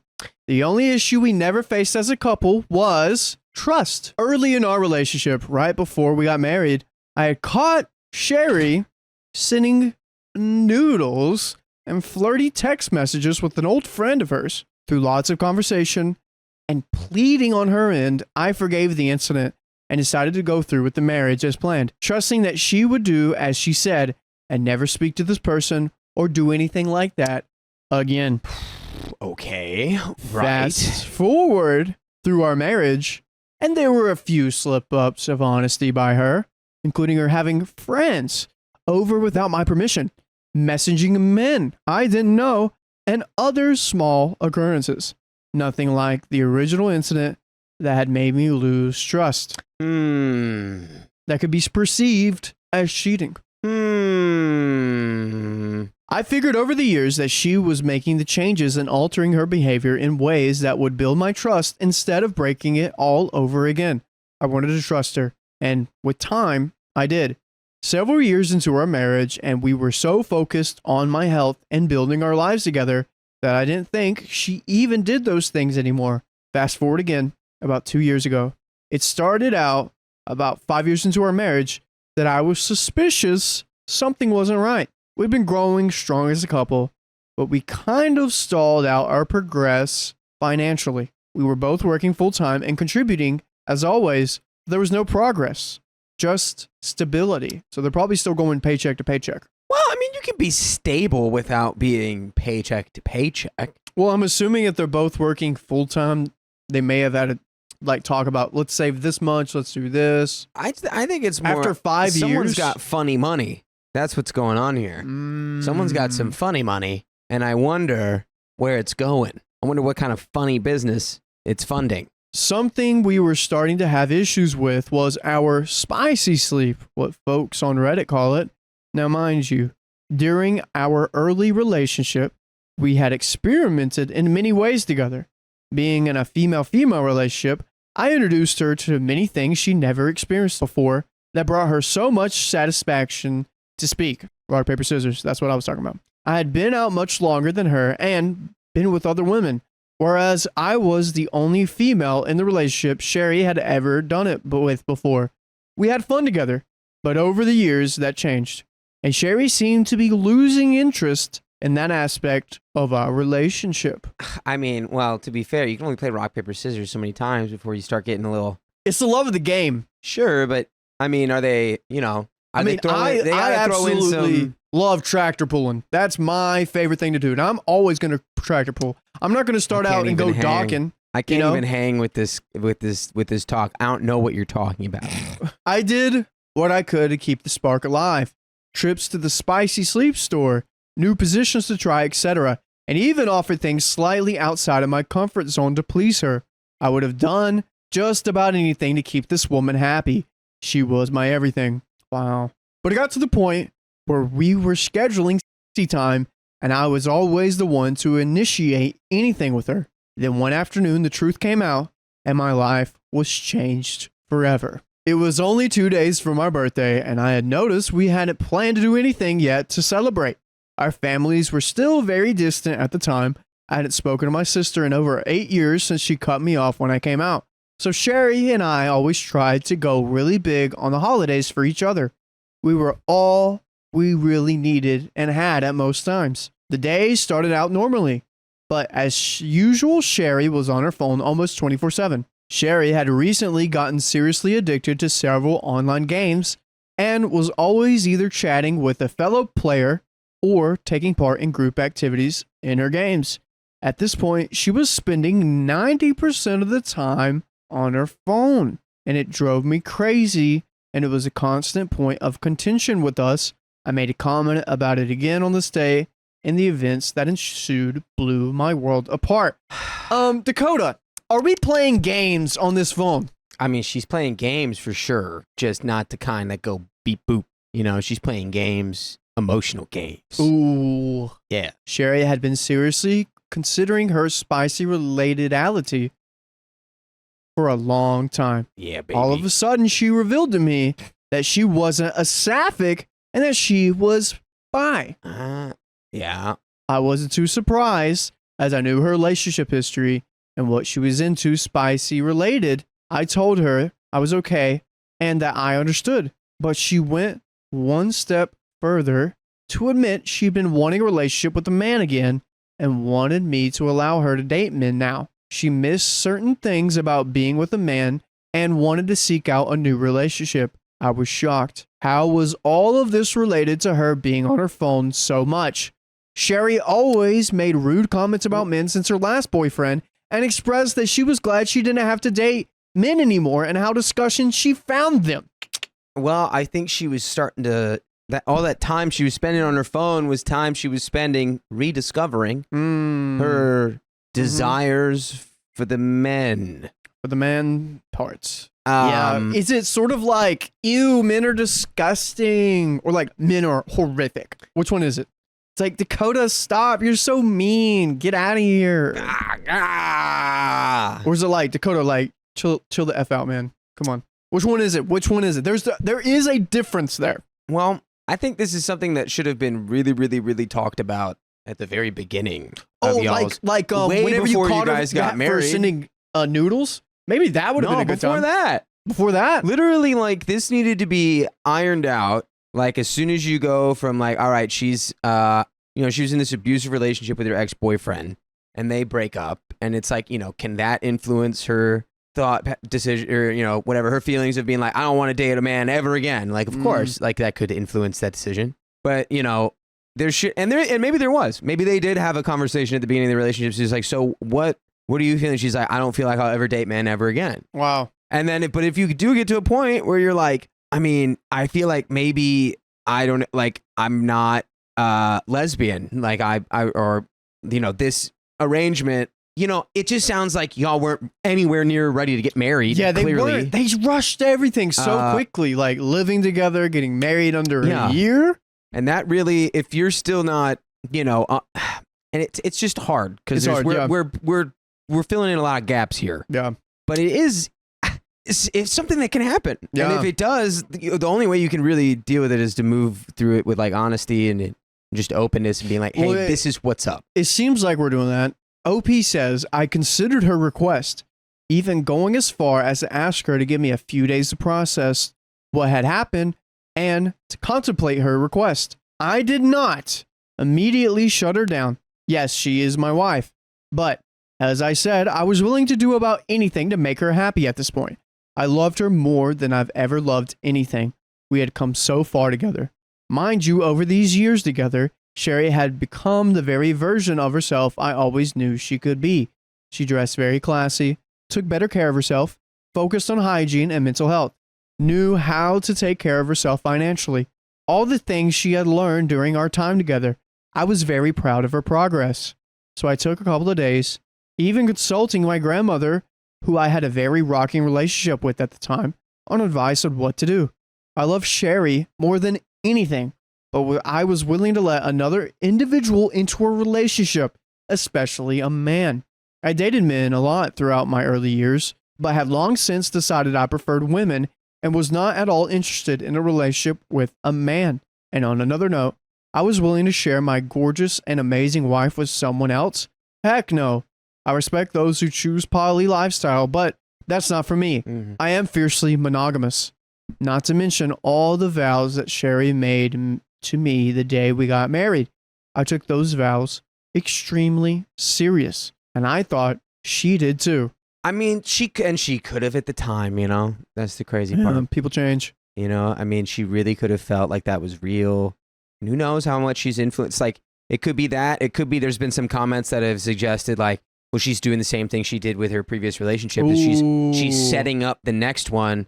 She's getting it in line so that she can jump from where she is now to the next one. And that's, why she's been on her phone the whole time. But the key is, if you, as soon as you start feeling this, you can't be on your phone 90% of the time. No, you have to like go, hey, I had the hardest thought ever today. Yeah. This is going to be rough, but we have to talk about it. I don't know if this is going to work. Yeah. Or, Exactly. Yeah. So it does feel a little like Agreed. jump shippy. Yeah, it really does. So needless to say, after much thought and those wise words of wisdom from Grandma, I decided I could not agree to Sherry's request. I did not want a relationship with anyone else, and I truly wish I could be the one that she needed. We went through my birthday with binders on, me deciding to just ignore the current situation and enjoy my special day, and Sherry acting as if nothing had happened. But that night, I told the truth. I couldn't imagine life any different than it already was, and I was happy with the things were. This is what I wanted, and yet she didn't feel the same. It was then that I learned another truth to this tale. Sherry had been communicating for several months now with one of her teammates on her online game. This man she didn't know from a country across the world from us, yet they'd been flirting and messaging. Now, it wasn't just the fact that she was questioning her spirituality, but the truth that she had been going behind my back and talking to people she didn't even know in a flirty way. I was fuming. All those years we've been married up to this point, I thought that she left that part of herself behind. Sherry had always had a flirty personality, which is one thing that attracted me to her. But after years of marriage, I had thought she'd save those things for me and finally stop seeking others' attention. Boy, was I wrong. See what you did there? Boy. Because it's, yeah, right. Boy. With this confession, I was floored. On my birthday of all days. Yeah, dude. On the birthday. Dang, Bro. that's like almost as bad as like on Valentine's Day. Or is that worse? Worse. Worse? Everyone Yeah. gets to celebrate Valentine's Day. Only you get to celebrate your birthday. Yeah, it does kind of put a damper on the day. Yeah. I had to tell Sherry things were done and I couldn't do this anymore. And we needed a break. I told her she didn't need to move out right away, that I would find my own place and time, and that she was free to do whatever she wanted. The only thing I requested was that she wait until we were completely separated before starting activities on seeing anyone. I didn't want strangers in our apartment, or worse, someone else in our bed. Ugh. She agreed to my terms all too readily, as if this was some type of ticket to freedom for her. In the days that followed, I completely lost myself. I wept in bed, drank too much, called grandma almost daily, and began an internet search for new apartments. The devastation that my marriage was over completely floored me, and yet Sherry hadn't so much as apologized for anything that had happened up until this point. She Yeah. somehow seemed excited to have this newfound freedom she got. Yeah. In fact, I don't even remember seeing her shed a tear once I told her it was over. Yeah. Because it's been over for her for probably months at this point. Her original request had been one thing, but her admitting to being unfaithful and messaging guys again behind my back was enough to break me. All the trust I thought we'd built over the years was completely destroyed, and I had no idea how to move forward after this detour had been thrown into my path. Over the next 2 weeks, I ended up moving in with my grandparents. They were my absolute rock through this whole situation and opened up their house to me without question, even after all the turmoil since I'd come out. I ended up living in their guest room for almost 8 months after the split, rent-free, due to their generosity and unconditional love. During the early stages of our separation, I was still returning every few days to the apartment I'd shared with Sherry in order to pack my things and look after our pets. We had 3 young guinea pigs at the time that needed constant attention. Oh, that's cute. Sherry was never home. She left things around the apartment that made it obvious she was already seeing someone. Lingerie, beard oil, and Beard other oil? people's clothes. And you're just rubbing it in. Yeah, dude. So I immediately knew our pact had been broken. Of course, how can I expect that she'd be trustworthy after the biggest breach of trust had already occurred? When I confronted Sherry with my knowledge that she was having men over at the apartment, she somehow flipped the script on me, made it seem like I was the encroaching one on her happiness, that it was her choice on how to be happy, and that she was choosing this lifestyle. Hence why she never apologized for ending our marriage, since she was simply choosing another lifestyle, and who was I to stand in her way? What an absolutely goober-brained take to be like, actually, morally, I don't need to empathize with you just because you're my ex-wife. I'm actually going to just like openly flaunt the new people I'm with now in front of you. No respect at all. I Yeah. see none. Yeah, I'm going to care 0% that we were married for what, 8 years? Yeah. And actually, yeah, and actually, morally, I don't need to be empathetic. What a goober rock Yeah. brain take. This is wild. Unbelievable. I was officially out of the apartment at this point. The management at the complex had known us for a long time, and when I told them the situation, they were very willing to let me sign the lease over to her and relieve myself of any current responsibility. And thank the goodness of the gods, since within a month of leaving, the management was contacting Sherry to let her know rent was overdue. We had never had overdue rent since once in the 4 years we lived there. Pretty sure she actually ended up getting evicted from that apartment shortly after we were separated. Our small group of mutual friends was completely shocked by our separation. The small amount of details I'd shared with them left them gobsmacked, although some of them weren't actually too surprised. One mutual friend even admitted that Sherry had tried to kiss him recently, and he Wait. felt extremely confused by the situation. Another fact that infuriated me, but wasn't too surprising. I now realize Sherry may have been going behind my back for a while without my knowledge. Sherry was able not only to lose her wife, but gain an almost immediate boyfriend within all about a month's time, while I was still crying over my perfect marriage being ruined. She was having men over to the apartment regularly, and even had one move in with her, which I only knew since I was still getting mail alerts for the old apartment. It was at this point I knew, just like with her last relationship, just like she'd been done with him, he had punted her own wife to the curb to jump into bed with someone new. Yeah, but that it's been in the works for a long time at that point. I wouldn't even give her like, well, she did it in a month. It's like she's been doing it for months and months and months. She did this before. Up. You lose them how you get them. I mean, yeah. It seems very suspect. Yeah. That this could be that. I cut contact completely within that first month, but then began the long process of separating everything from her. We didn't share a bank account, thank goodness. Oh, wow, thank you. I'm extremely careful with money, and she isn't. Thankfully, but everything else, as far as insurance, electricity, phone bills, was both in our names. I immediately changed the electricity, figuring if she was so determined she didn't need me anymore, then I don't have to pay her bills. I immediately find out that she had a past due notice on the electricity, which I also paid in order to close the account. She also had a phone, which I paid for. I warned her several times over the course of 2 months that she would need to create her own phone account and to continue paying for service, and she never complied. So in the end, her phone was temporarily shut off. In the end, I paid well over $600 for her in fees in order to get everything out of both of our names. I never asked her for a cent, seeing I knew she couldn't afford it and just wanted all ties to be cut off at this point. Yeah, sometimes you just got to pay a little extra to be done with it. 100% agree. And it's all of that just again, I think is more evidence that she's just kind of like a very flippant individual. Yeah. Where she's just like, oh, wait, yeah, well, we just get married, right? Well, whatever, we'll just do it. Or it's like, well, yeah, oh, what, the fees or the phone? Yeah, whatever. It's whatever. Everything is just, whatever. On a dime, dude. Yeah. It's like, I'm going to go do this now. I'm going to be with women. Now I'm going to be with men. I wonder what her moment was after they, she was probably even before they were married. Oh, but yeah. I wonder what it was, the moment where she was like, guys seem like a good option right now. She's probably been with guys this whole time.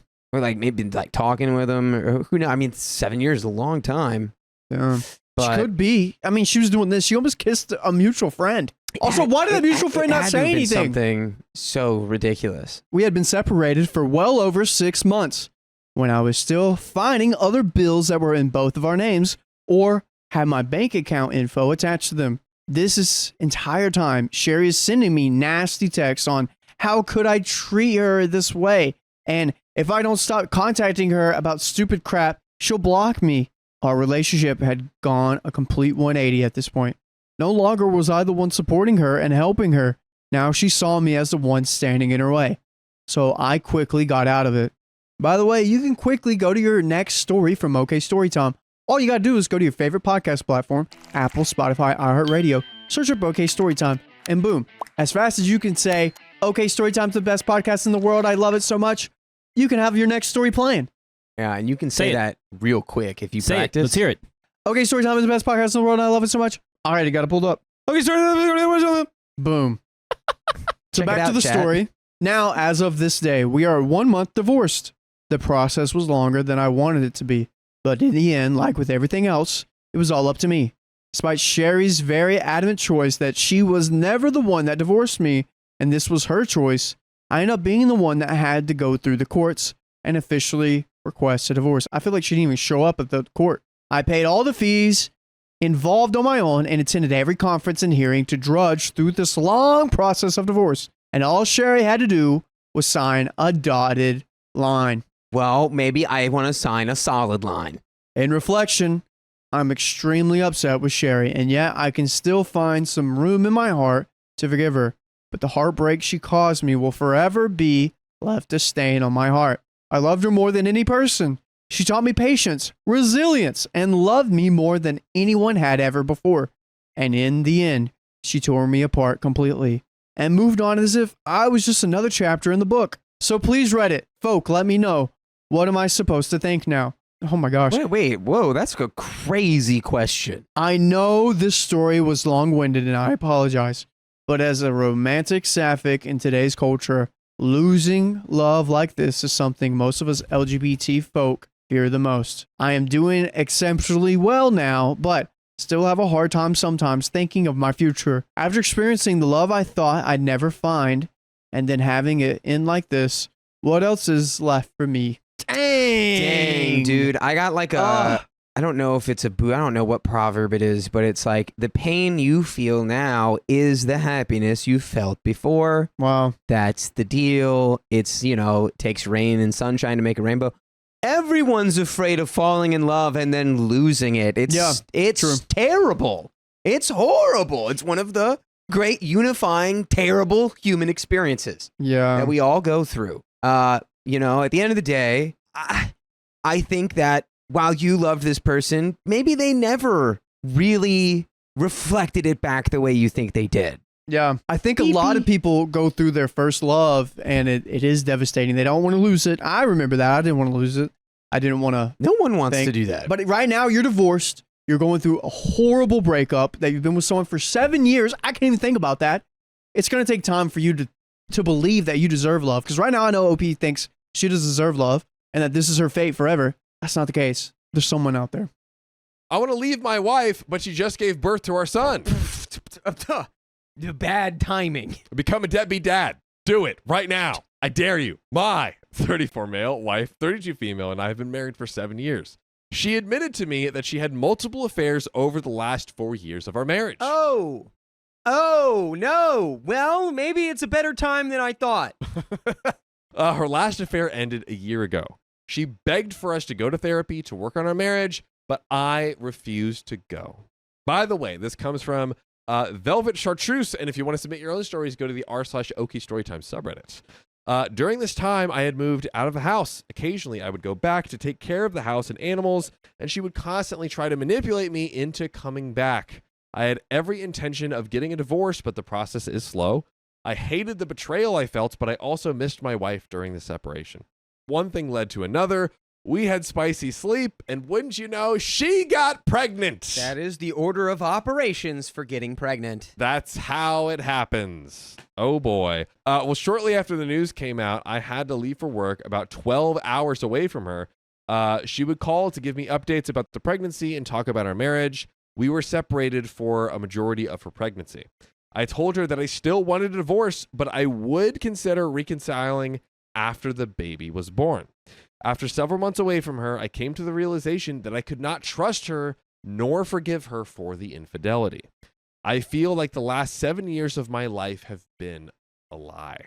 Yeah, dude. That's tough. Pretty hard to come back from that. While I was away from her, I met someone and a relationship blossomed between us. So I truly feel like I love this woman. She has been made aware that I am still married and that I have a baby on the way. My wife is not aware of my new girlfriend. Fast forward to a month ago. I had to go home for the birth of our baby boy.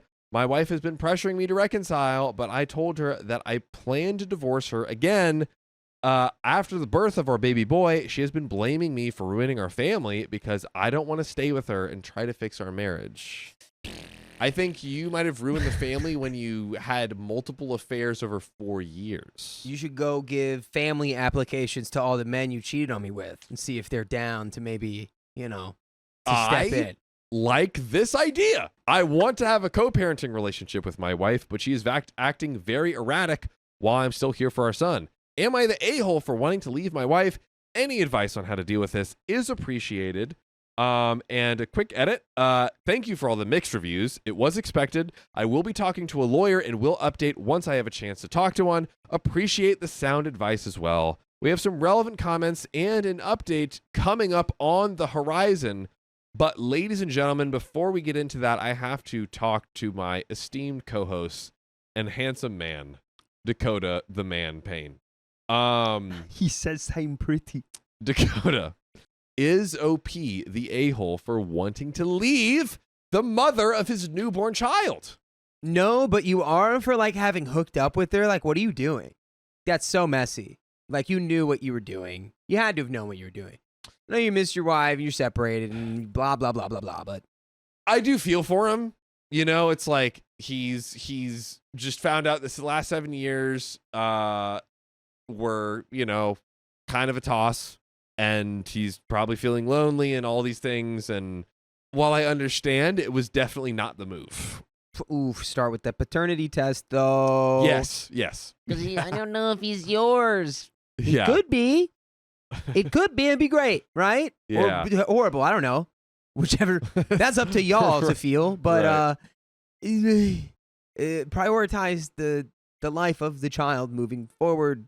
We got some relevant comments and an update. Bep DHC says, info, are you sure this baby's yours? OP says, the baby's mine. Okay. We don't know what that means, but okay. Extra Camera 3685 says, get a paternity test to ensure, see a lawyer, take your time with someone who is involved with a married man, expecting a baby and is okay with it. That's probably also good advice. Jatario says, everyone sucks here. Your wife sucks for cheating on you repeatedly for 4 years. That's a serious betrayal, and it's understandable that you'd feel like the entire marriage was a lie. But you're not innocent in this either. Here we go. You were emotionally and physically indecisive for months, which gave her mixed signals. You told her you wanted a divorce but kept showing up, had unprotected spicy sleep, resulting in a baby, and continued. I think, honestly, yes, sleeping together was a mistake. Not using protection, to me, that was the, like, real, it's kind of like a one eye open situation. The ultimate oopsie. The ultimate oopsie, dude. And continued entertaining her hopes of reconciliation even while emotionally checking out. You even said you'd consider reconciling after the baby was born. That's a huge breadcrumb to someone already trying to save a relationship. Then, instead of clarifying things, you started a new relationship while still married, didn't tell your wife about it, and are still hiding it from her now that the baby is born. That's not just messy, it's dishonest. You're fully within your right to leave the marriage. Infidelity is a deal breaker for many, but your execution has been cowardly and passive. You didn't set clear boundaries, didn't communicate with honesty, and avoided taking firm action when it mattered most, and now you're reaping the chaos that comes from that. My advice, divorce her now. No more delays, no more maybes. Tell her about your new relationship, not to rub it in, but because she deserves clarity. She's parenting with you and should understand the new dynamic. And lawyer up and establish a formal custody and support agreements. Don't leave this up to emotional negotiations. Stop playing emotional games with her and yourself. You're not the victim anymore. You're a participant in this mess.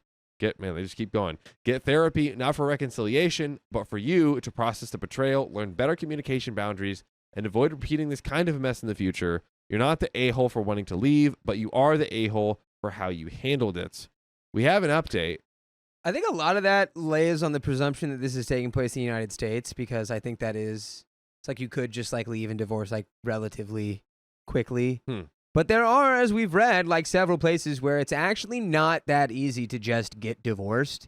Like there's a whole process that goes through it where you have to like still live with somebody for a certain amount of time, or live away from somebody for a certain amount of time, and then like it can officially go through like after a period of separation. Yeah. So that's totally relative, but I do think the rest of that was pretty juiced. Like it was pretty. Yeah, you should be like, hey, I'm actually like with someone else. We have an update. Here we go. Woo! Thank you to all those who did not think I was the a-hole here. It's been a tough 2 years. Here's how it went down. I took a paternity test. Okay. And my son is confirmed to be mine. Okay. We have the actual test. There we go. Okay. I have filed for the divorce, but the state in which I live is very conservative and has a waiting period before it can be finalized. To Dakota's point from earlier, the divorce was filed as uncontested, and I will be paying child support while also staying in his life. I am selling our house, and she is moving to a state close by where my son will only be a couple of hours away.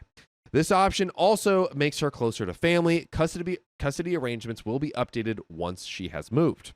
This has been hard emotionally because she has blamed me for ruining our chance as a family and our son's future. It feels manipulative since I no longer want to be with her, and I've taken care of her our entire marriage. I would agree.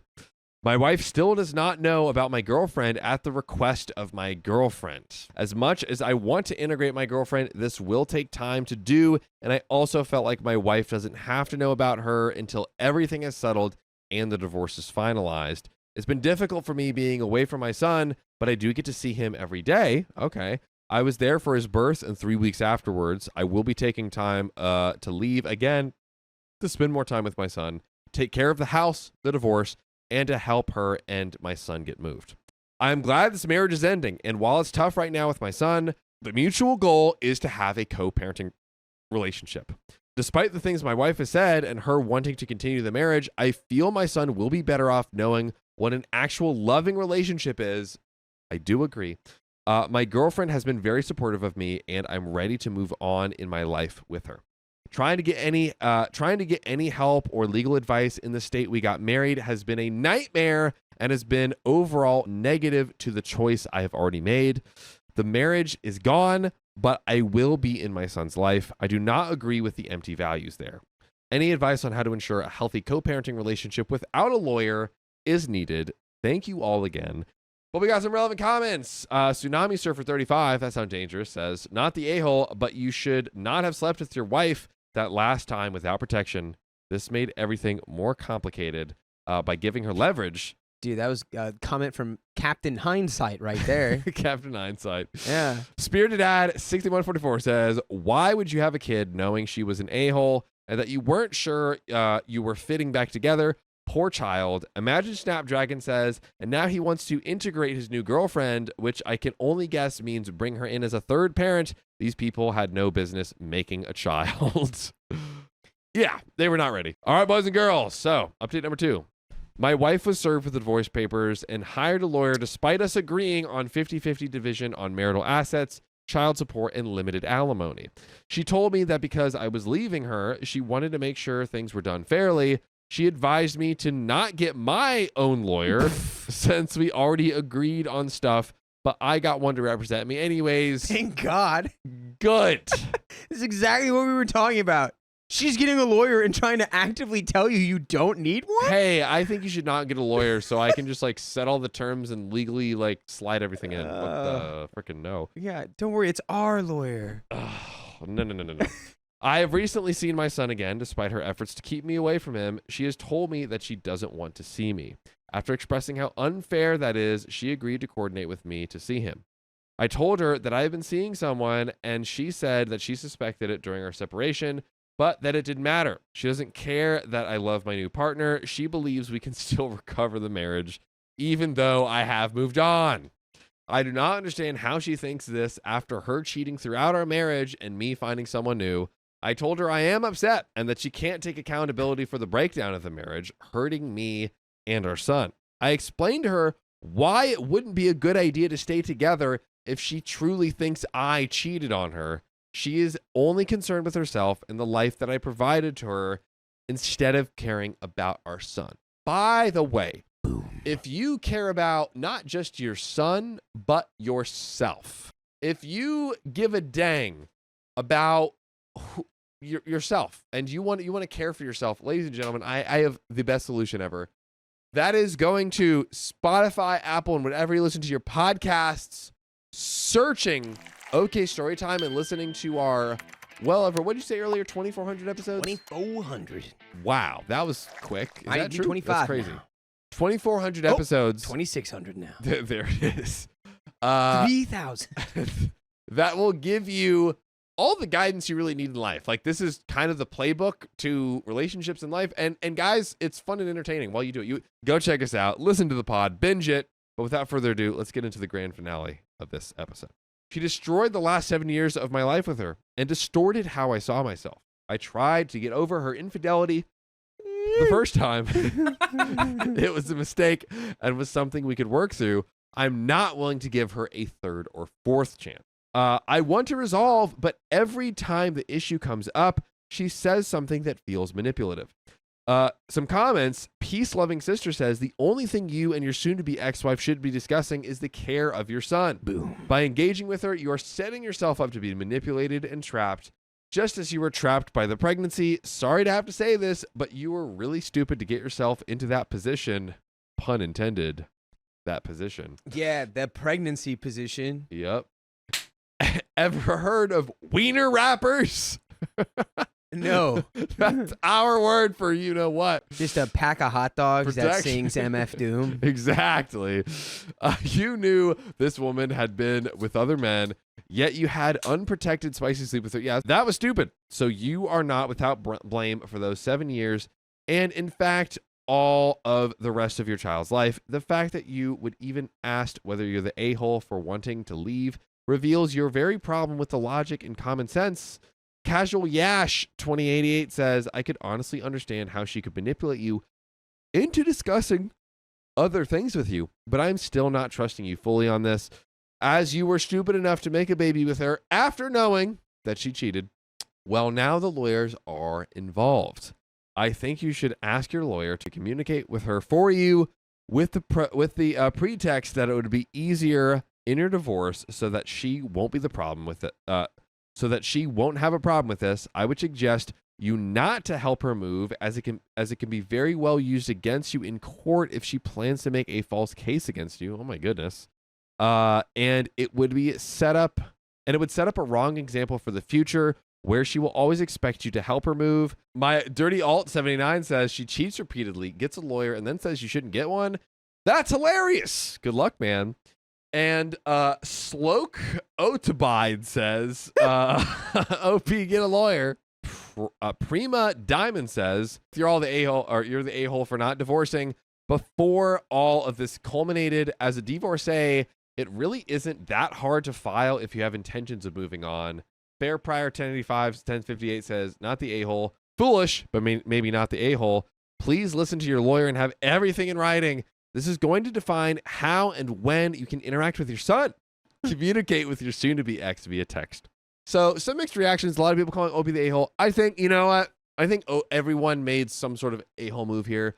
Everyone made some sort of mistake here. Like, it's a bit of an everyone sucks here. Everyone sucks at different levels. Takes two to tango. You both made mistakes to get to. Yeah, everyone sucks. Everyone sucks a little here, man. bit. Everyone sucks at least a little bit. My wife refuses intimacy with me, so I started looking for attention elsewhere. Where? Over there? Was over here? Oh. You sure about that? So, a little backstory. My 34 male, wife 31 female, and I have been together for 5 years and married for 3. The past 2 years have been pretty stressful for her and me, as she was finishing up a master's in a really competitive program. By the way, this comes from Throwaway 787766, and if you want to submit your own story, go to the r/OK Storytime subreddit. So the last year of the program was last year, and it really pushed her hard. During that time, our time in the bedroom dwindled away to nothing, as she was always either studying or in class, when you should have been studying. Dead ass. She should have been studying each other's bodies. Oh, God. She finished the master's June of last year. I was expecting that things would pick back up in the bedroom again after it was over, but it hasn't. She still turned me down all the time, stressing about finding a job. It's to the point where the last time we had spicy sleep was April of 2018. Every time I tried initiating or doing a date night or being romantic, it always ends up with her being too tired. I even told her I'd settle for dirty talk every once in a while, but she didn't feel like doing that either. I suggested we go to counseling. She said that she would find a counselor she liked. I waited, asked again. She called me selfish. I gave up. I lost my mind for the first couple of months, and then I decided to focus on myself and start working out and keep doing my own thing. By the way, John, this is from 6 years ago. 6 years ago. So 2019. 29. Okay, so it had been like maybe a year or less, roughly, since they had done the hanky panky. I don't know, man. It feels like your wife doesn't like you. Before the lack of spicy sleep thing, we had a pretty good relationship, but now it's gotten to be more like roommates than husband/wife. Fast forward to this past weekend. We went out to watch the Super Bowl with another couple who are good friends of ours. While we were at the sports bar, we met and started hanging out with a random group of people also watching the game. A very attractive woman who was part of that group kept winding up next to me and making small talk with me and looking at me in a way that was obviously flirty. Ooh. I kept it clean, but definitely kept up the banter. When the girl went to the bathroom, my wife pulled me over and said, in front of our couple friends, something to the effect of, "It's obvious that girl is into you. I don't want you talking to her." Something about the way she said it to me triggered something, and I just came back with something like, "I'm just happy to have some attention, baby. It's been a long time, almost a year now." Dun, dun, dun. The secret has been exposed at the sports bar. The only person winning the Super Bowl is not you because you lost and you didn't get anything. She looked shocked, then angry, then angrier. Our friends just turned around and started watching the game again. Okay. And right then, the other girl came back and introduced herself to my wife. Ooh, gotta love timing. My wife walked away and the wife of our friend followed her. We left the bar soon after and shared an Uber back with the other couple. We got into a fight. We never fight about her lack of interest in going to counseling, and she told me that she thought I was selfish and not understanding. We haven't talked much since. I don't want to end my marriage, but I don't see any compromise in her at all. Before I start divorce, I want to know if there is anything we can do to save things. Thanks. And there is an update on the horizon.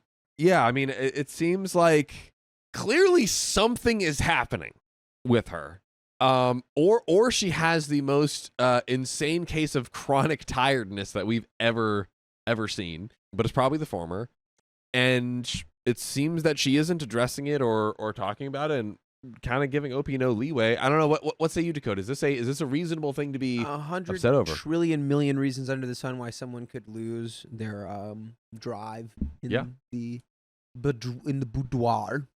Ooh. You're goofy for not having had like a real conversation about it. I mean, it sounds like maybe you've had what could be the beginnings of a real conversation, It's possible, but it I would has say. always started as like a confrontation where it's like, hey, you're doing the wrong thing. I need this. And then your wife's being like, well, no, I'm not. I'm tired. I'm this, I'm that. I feel like it could start from a different place of like, hey, I feel like all my needs aren't being met. Do you feel like all of yours are? Boom. I like that. Let's get into this update. Wow. So that Saturday after my original post, I tried again to talk to her about what I felt was missing in our relationship. This did not go well. The next Saturday, I went out and rented an apartment with a lease starting March 1st. I went back home and told her that I would be moving out. I said I did not know what was going on with her, and since she did not want to do anything about it, I wanted a divorce. I loved her, but I couldn't live like a hostage anymore. She got really quiet and then started sobbing and telling me that I was cruel and selfish and that my focus on spicy sleep was the issue and that I should go to counseling for that. Again, I was hoping that she would have said something else, but since she didn't, I just started packing a few things for work. She asked me where I was going, and I told her that I would be staying at my parents' for the next few weeks until my lease started. As soon as I told her I would be staying at my parents', she got really quiet and asked me if I'd told my parents yet. Sirens started going off in my head immediately. I said that I had not. This was a lie. Then she got quiet for about 5 minutes, and right when I was about to walk out the door, she asked me not to leave. Conspiracy ICU theory. Courtney Electra in the chat said, I think she cheated and is feeling guilty. I think maybe that might be what happened. Maybe. Because we had a little bit of projezione, maybe, allegedly, in the earlier scene where the girl came up to OP and she's like, oh, da-da-da-da. And she's like, I don't want you talking to her. Yeah. Which, in a different scenario, it's like, okay, this is a girl just trying to get with you.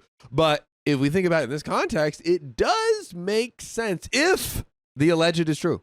Then she got quiet. She got quiet for about 5 minutes. And right when I was about to walk out the door, she asked me not to leave.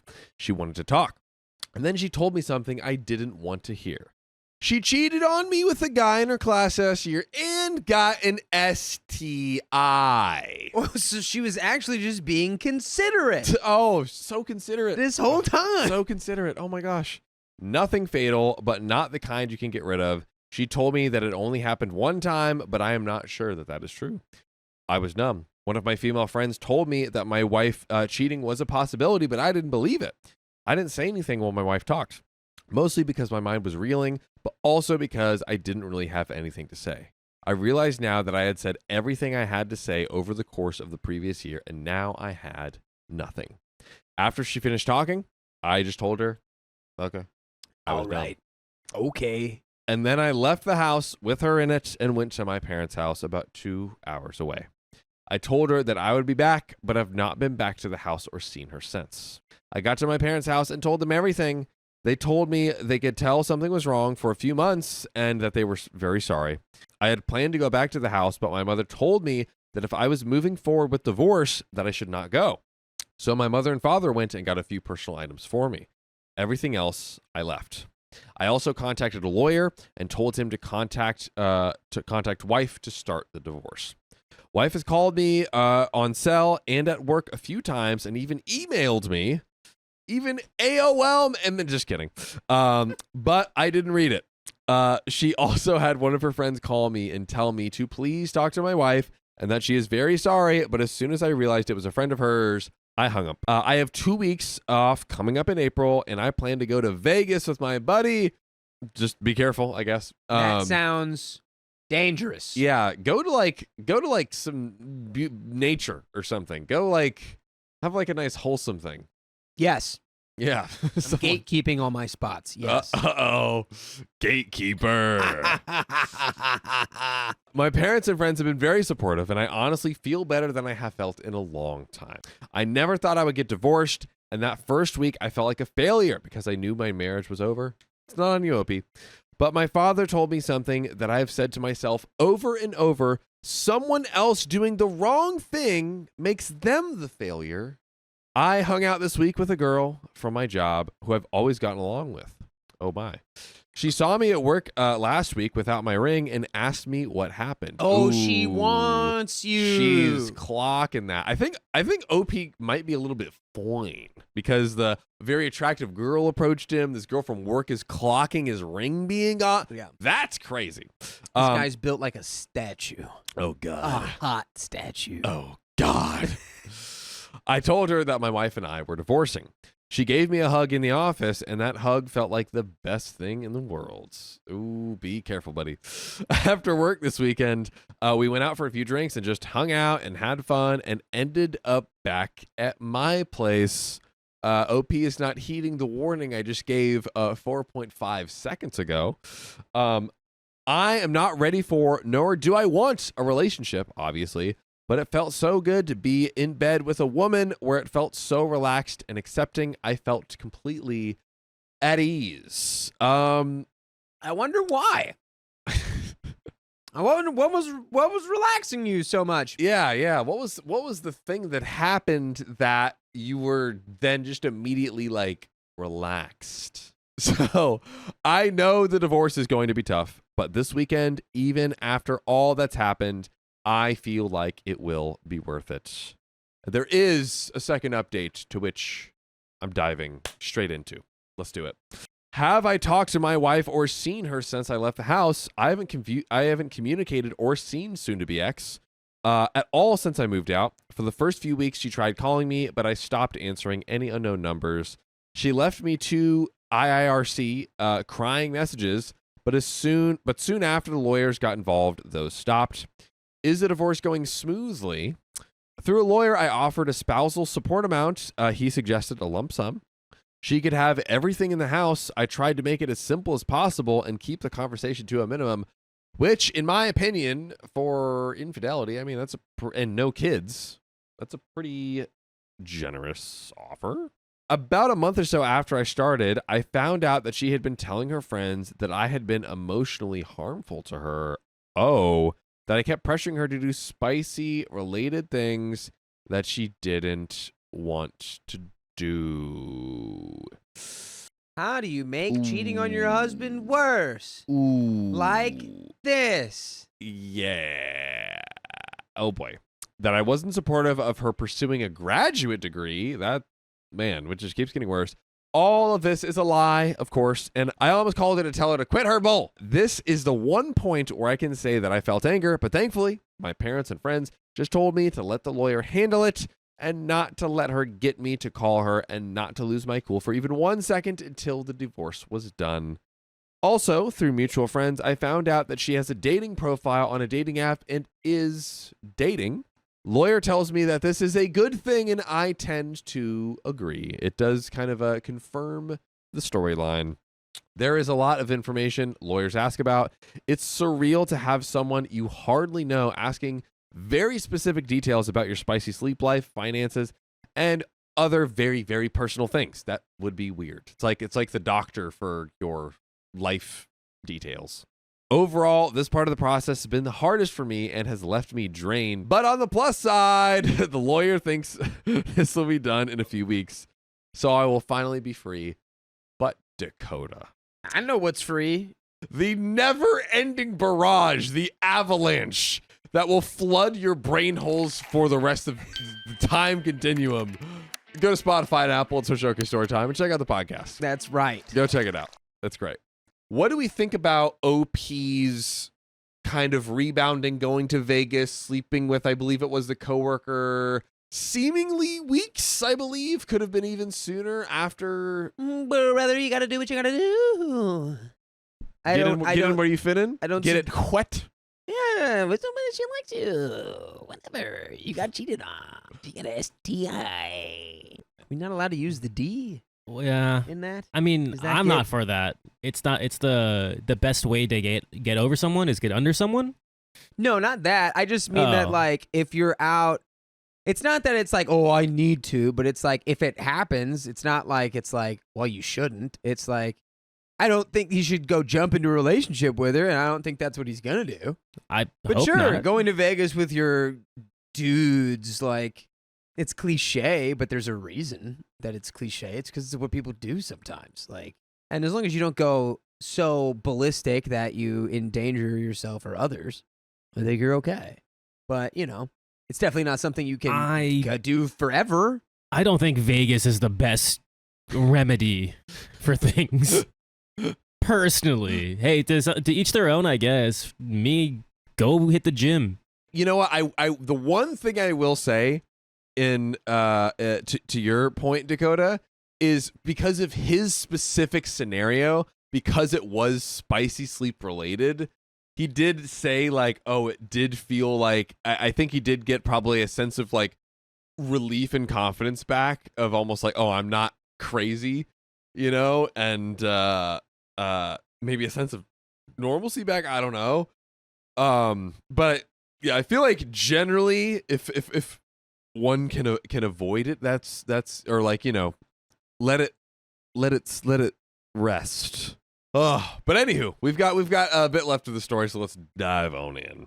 But on the plus side, the lawyer thinks she will be done in a few weeks, so I'll finally be free.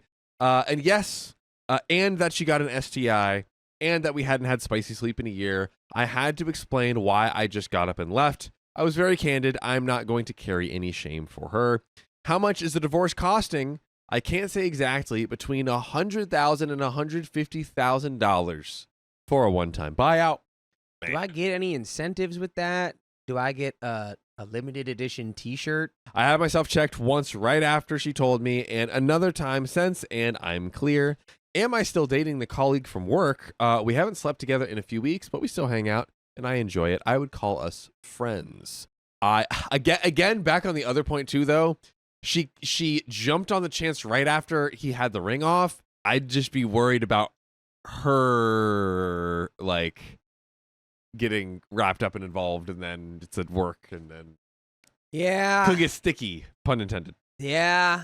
It's getting sticky. It's certainly a possibility.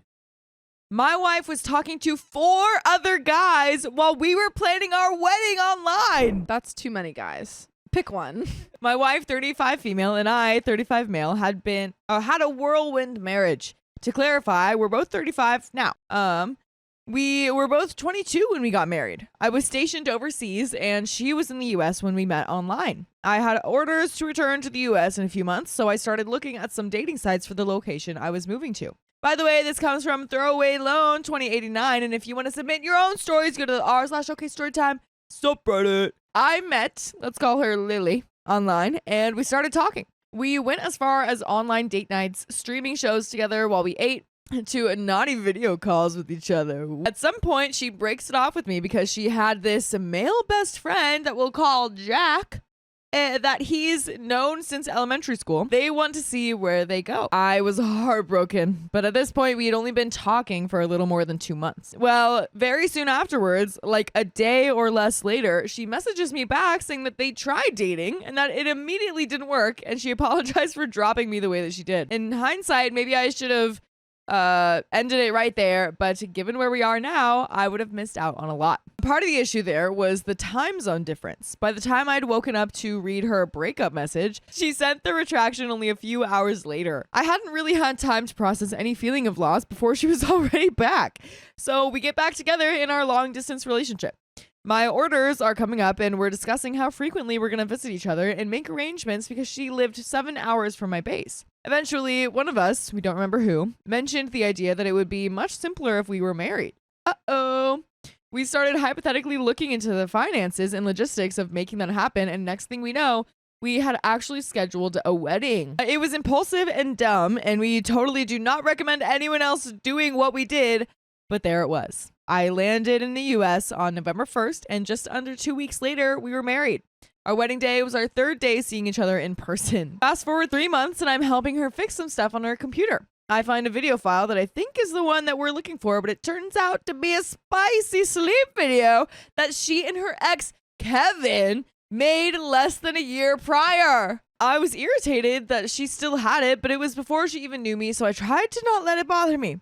The problem with Kevin became twofold. 1, she had been sending spicy pictures, videos, and messages to Kevin that she forgot to delete. And 2, she had technically never actually broken up with Kevin. He was in the army and was on a year-long combat deployment. When he came back, he had some PTSD issues and had pretty much ghosted everyone in his life besides his close family. Because she couldn't get in touch with him for weeks after his return, she assumed that they had broken up. About 2 weeks after that was when I first messaged her online. At some point after we got married, he got back in contact with her, and there was a lot of XOXOs and I miss yous shared. That was what I got pissed about. But at this point, we had only been married for about 4 months, and given the speed of our marriage, I knew that there would be issues. Okay, well, okay, OP, stop forgetting. He's like, well, she broke up with me, but then she got back together with me, and it was only a couple hours, so I didn't have time to be sad about it. Sounds fine. Oh, well, she was cheating on me, but we've only been married for 4 months, so it's really no big deal. Like, I knew there'd be issues. I knew there would be issues of her sending I miss yous to another man that she had spicy sleep with on camera. I think you have and issues kept. in your brain. I think maybe. Ah, man. Don't get married fast, guys. But this dude lived in an entirely different state anyway. So she knew that she hadn't seen him in person since we'd been married. Oh, so I knew she hadn't seen him in person since we'd been married. Jump forward for 2 more months. I have to go away for training for 3 months. I'm only 2 hours away, but I was only coming home on the weekends. She lived with me for about 5 months in total by this point. The first month of our marriage was spent apart while I secured housing for us. And she barely knew anyone or had any local friends, so she says that she's going to drive up to her parents' house for a week or 2 while I'm training. I say no big deal and drive safe. All of the above was late 2011 to mid 2012. So fast forward to 2020. We've been married for years. We were licensed foster parents and helped care for dozens of children together.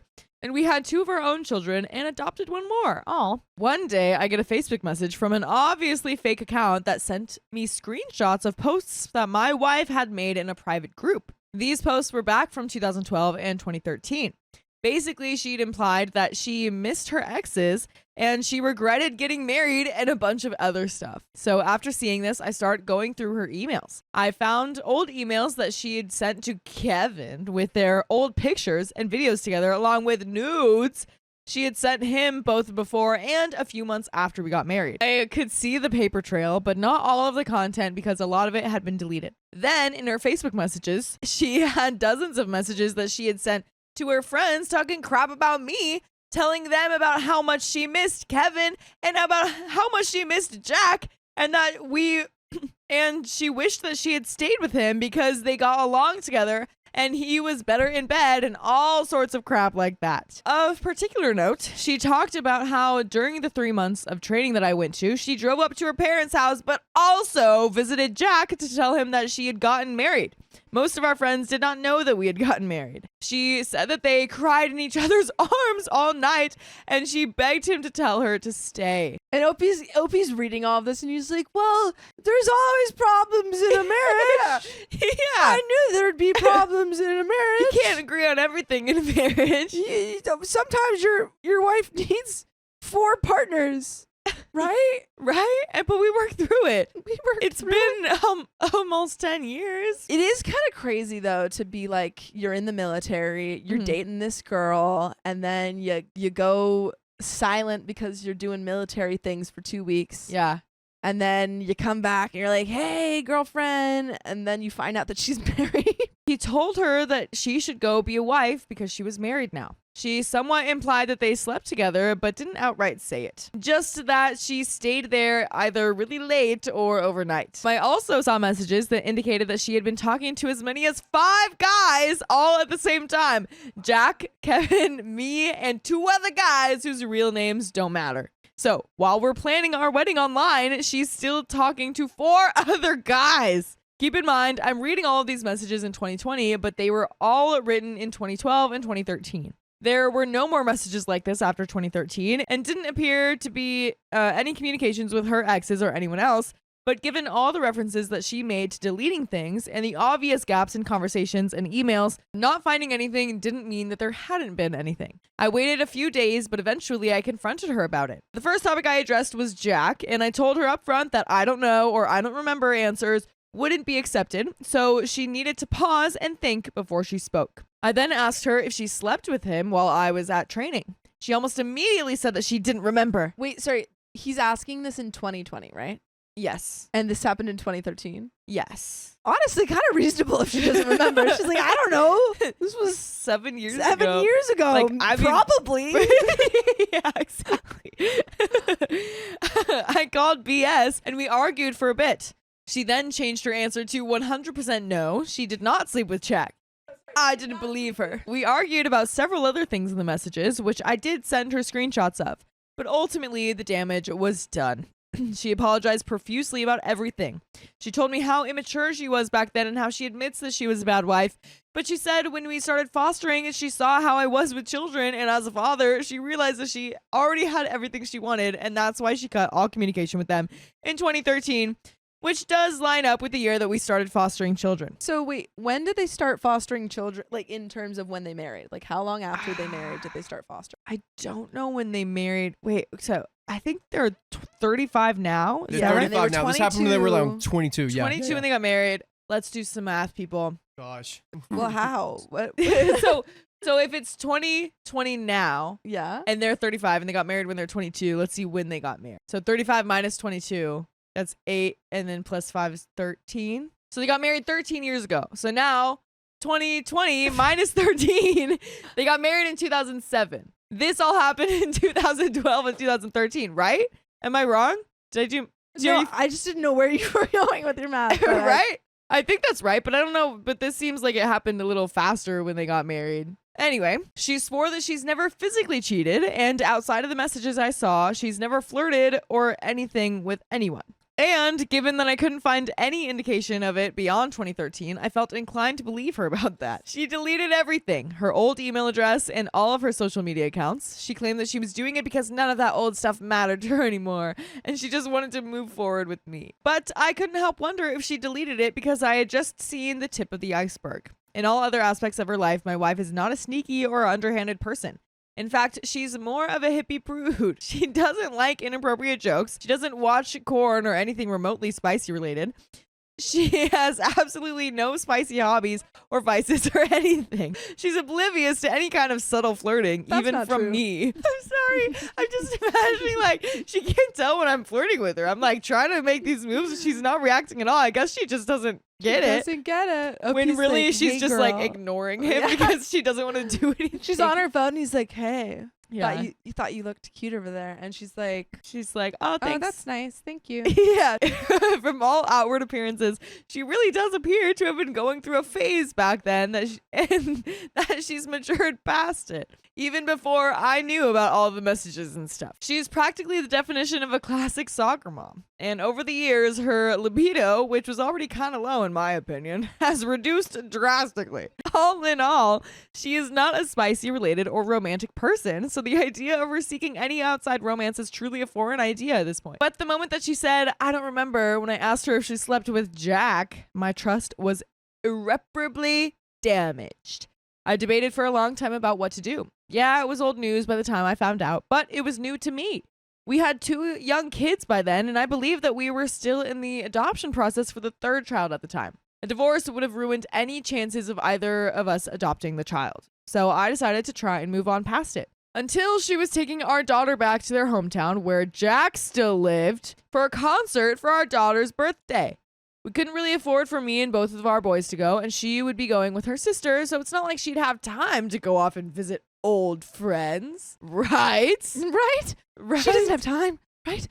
Right? I dang near had a panic attack just thinking about her going up there and leaving our daughter with her family to see an old flame, so I talked to a therapist. Ultimately, she went. They had a good time. Nothing suspicious happened, that I know of, and I was hoping that some trust had been recovered. The problem now is it's 2025. Our 2 children are older, and we have 2 fully adopted children, bringing our total to 4 kids, 2 dogs, 3 cats, and a mortgage. I've already tried more therapy, and it hasn't helped. Yeah, because you can't help. The thing is that OP's trying to get over trust that has been so thoroughly broken on the part of his wife. Yeah. And she's not attempting to mend that trust. Right. Because he's operating on like, oh, it's my fault. I'm being jealous. I'm being delusional. Exactly. No, like there's another party that needs to change and help you. Like you can't just go to a therapist to talk about it and sort it out yourself with this. Yeah. You got to talk to your wife. To this day, I still don't fully trust my wife. I'm still worried that she still deletes things. I'm worried that at any time she goes out without me and the kids, she's meeting someone. I'm worried that the absence of any indication of wrongdoing on her part is simply because I'm not seeing it, not because it isn't there. I know that logically it's highly unlikely that she's doing anything wrong, but I don't know how to get my emotions to get on board with that. It's literally been years, more than 10 years since her initial betrayals, and will be coming up on 5 years since I found out and confronted her. She's moved well past this, but I haven't yet. And I don't know how. And there is an edit, actually. This isn't all of them, but enough for you to understand why this impacted me so hard. The references to her dad is because her father was/is a serial cheater and was so blatant about it that he never even tried to hide it from his 2 oldest children. He just bought their silence from whoever he was with at the time. That's so funny. She's like, I'm not like my dad. I keep it a secret. Keep it a secret. Like, what, I don't girl? pay anyone. You just don't want to be like your dad, but here you are. You are being like your dad. Up. And anyone scratched out in black is inconsequential. In one image, she says that she doesn't regret our marriage. That was in her private group. But in her messages to 1 or 2 of her friends, I don't think I posted that one, she definitely says that she regrets it. Edit number 2, all in all, I just feel like she settled for me. Like I was her safe 2nd or 3rd or even 4th choice. I've talked to her about this in the past, and she assures me that it isn't true, but it's her word that's in question. We own a house, have kids, cars, and I make 6 figures now. Jack is married with kids, and last I looked, Kevin is still single, but on the other side of the country and not nearly as well off as I am. So it makes me wonder if she's only here because this is where she's comfortable, safe, and has everything, or if it's because she genuinely wants to be with me. And we do have some comments. Do you have any comments before we read these? I've said so many of them. Yeah. I'm going to assume that these comments are saying what we've been saying. I hope they are. I hope they're all like telling OP to leave. Yeah. You don't trust your wife. Yeah. Rightfully so. Yeah. Absolutely. It's not going to work. Absolutely. Comment number 1 says, do a DNA test on your oldest. OP says, I've thought about it, but honestly, our oldest child is a spitting image of younger me. Our 2nd child looks almost nothing like me, but that's because he super strongly favors her side of the family. He looks just like her brothers. And I've brought up discussions about DNA and ancestry testing before, and she was completely unconcerned and thought that it would be fun. I still think about doing it from time to time, but life gets in the way. Even as I'm writing this, though, I still feel like I wish I was 100% sure. I guess I'll look into that today. OP also says, I get the points that you guys are making, but there's an additional factor. I've seen the other guy. He and I look nothing alike. There's no way that he and my wife could have a child that would result in looking anything like me. My child wouldn't even be the same skin tone as she is now. Additionally, I've seen his children, and they look nothing like mine. Comment number 2 says, first things first. Have you contacted Jack to get his side of the story? Oh. OP says, actually, yeah. I did that late last year. Whoa. I explained who I was and why I reached out to him. And once he understood the situation, he backed up her story that they didn't sleep together that night. On the one hand, I want to believe him because everything I heard about him indicates that he's a stand-up guy. But on the other hand, he's someone that's known my wife since elementary school, had on and off relationships with her, potentially got her pregnant once if they're lying about this scenario. And at the time I asked him, he is currently married with 2 daughters. So even though this would have occurred before he was married, I'm sure his wife wouldn't be happy to find out that he had once slept with a married woman in his past. Logically, I understand that it's likely nothing happened. Emotionally, I'm having trouble believing that after reading how my wife compared me and him to her friends. And there is another update. Dang, man, this story, This poor man. this poor man, This poor man. poor man.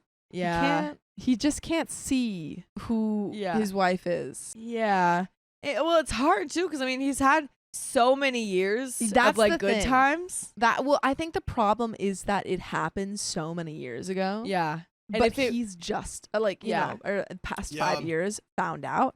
right, and like the messages Yeah. supposedly like only occurred for a couple of years out of so all it's- those. it's much more recent for him, whereas for her, she's like, that happened like 13 years ago. yeah. Yeah. Yeah. Doesn't matter to me anymore. Yeah. I know family members like where they got cheated on and then 9 years later they found out, and Oof. it was like really interesting to see how they worked that out. Yeah. Yeah, but then it's also a thing like Sorry, I was just similar checking to see if I was in situation focus. where I wasn't like totally sure if I got cheated on, but then like later, like 9 months later, I was like, okay, yeah, I'm pretty sure that happened, and it was still like gut wrenching. Yeah. Just thinking about it, and I didn't even know. You know what I Yeah. mean?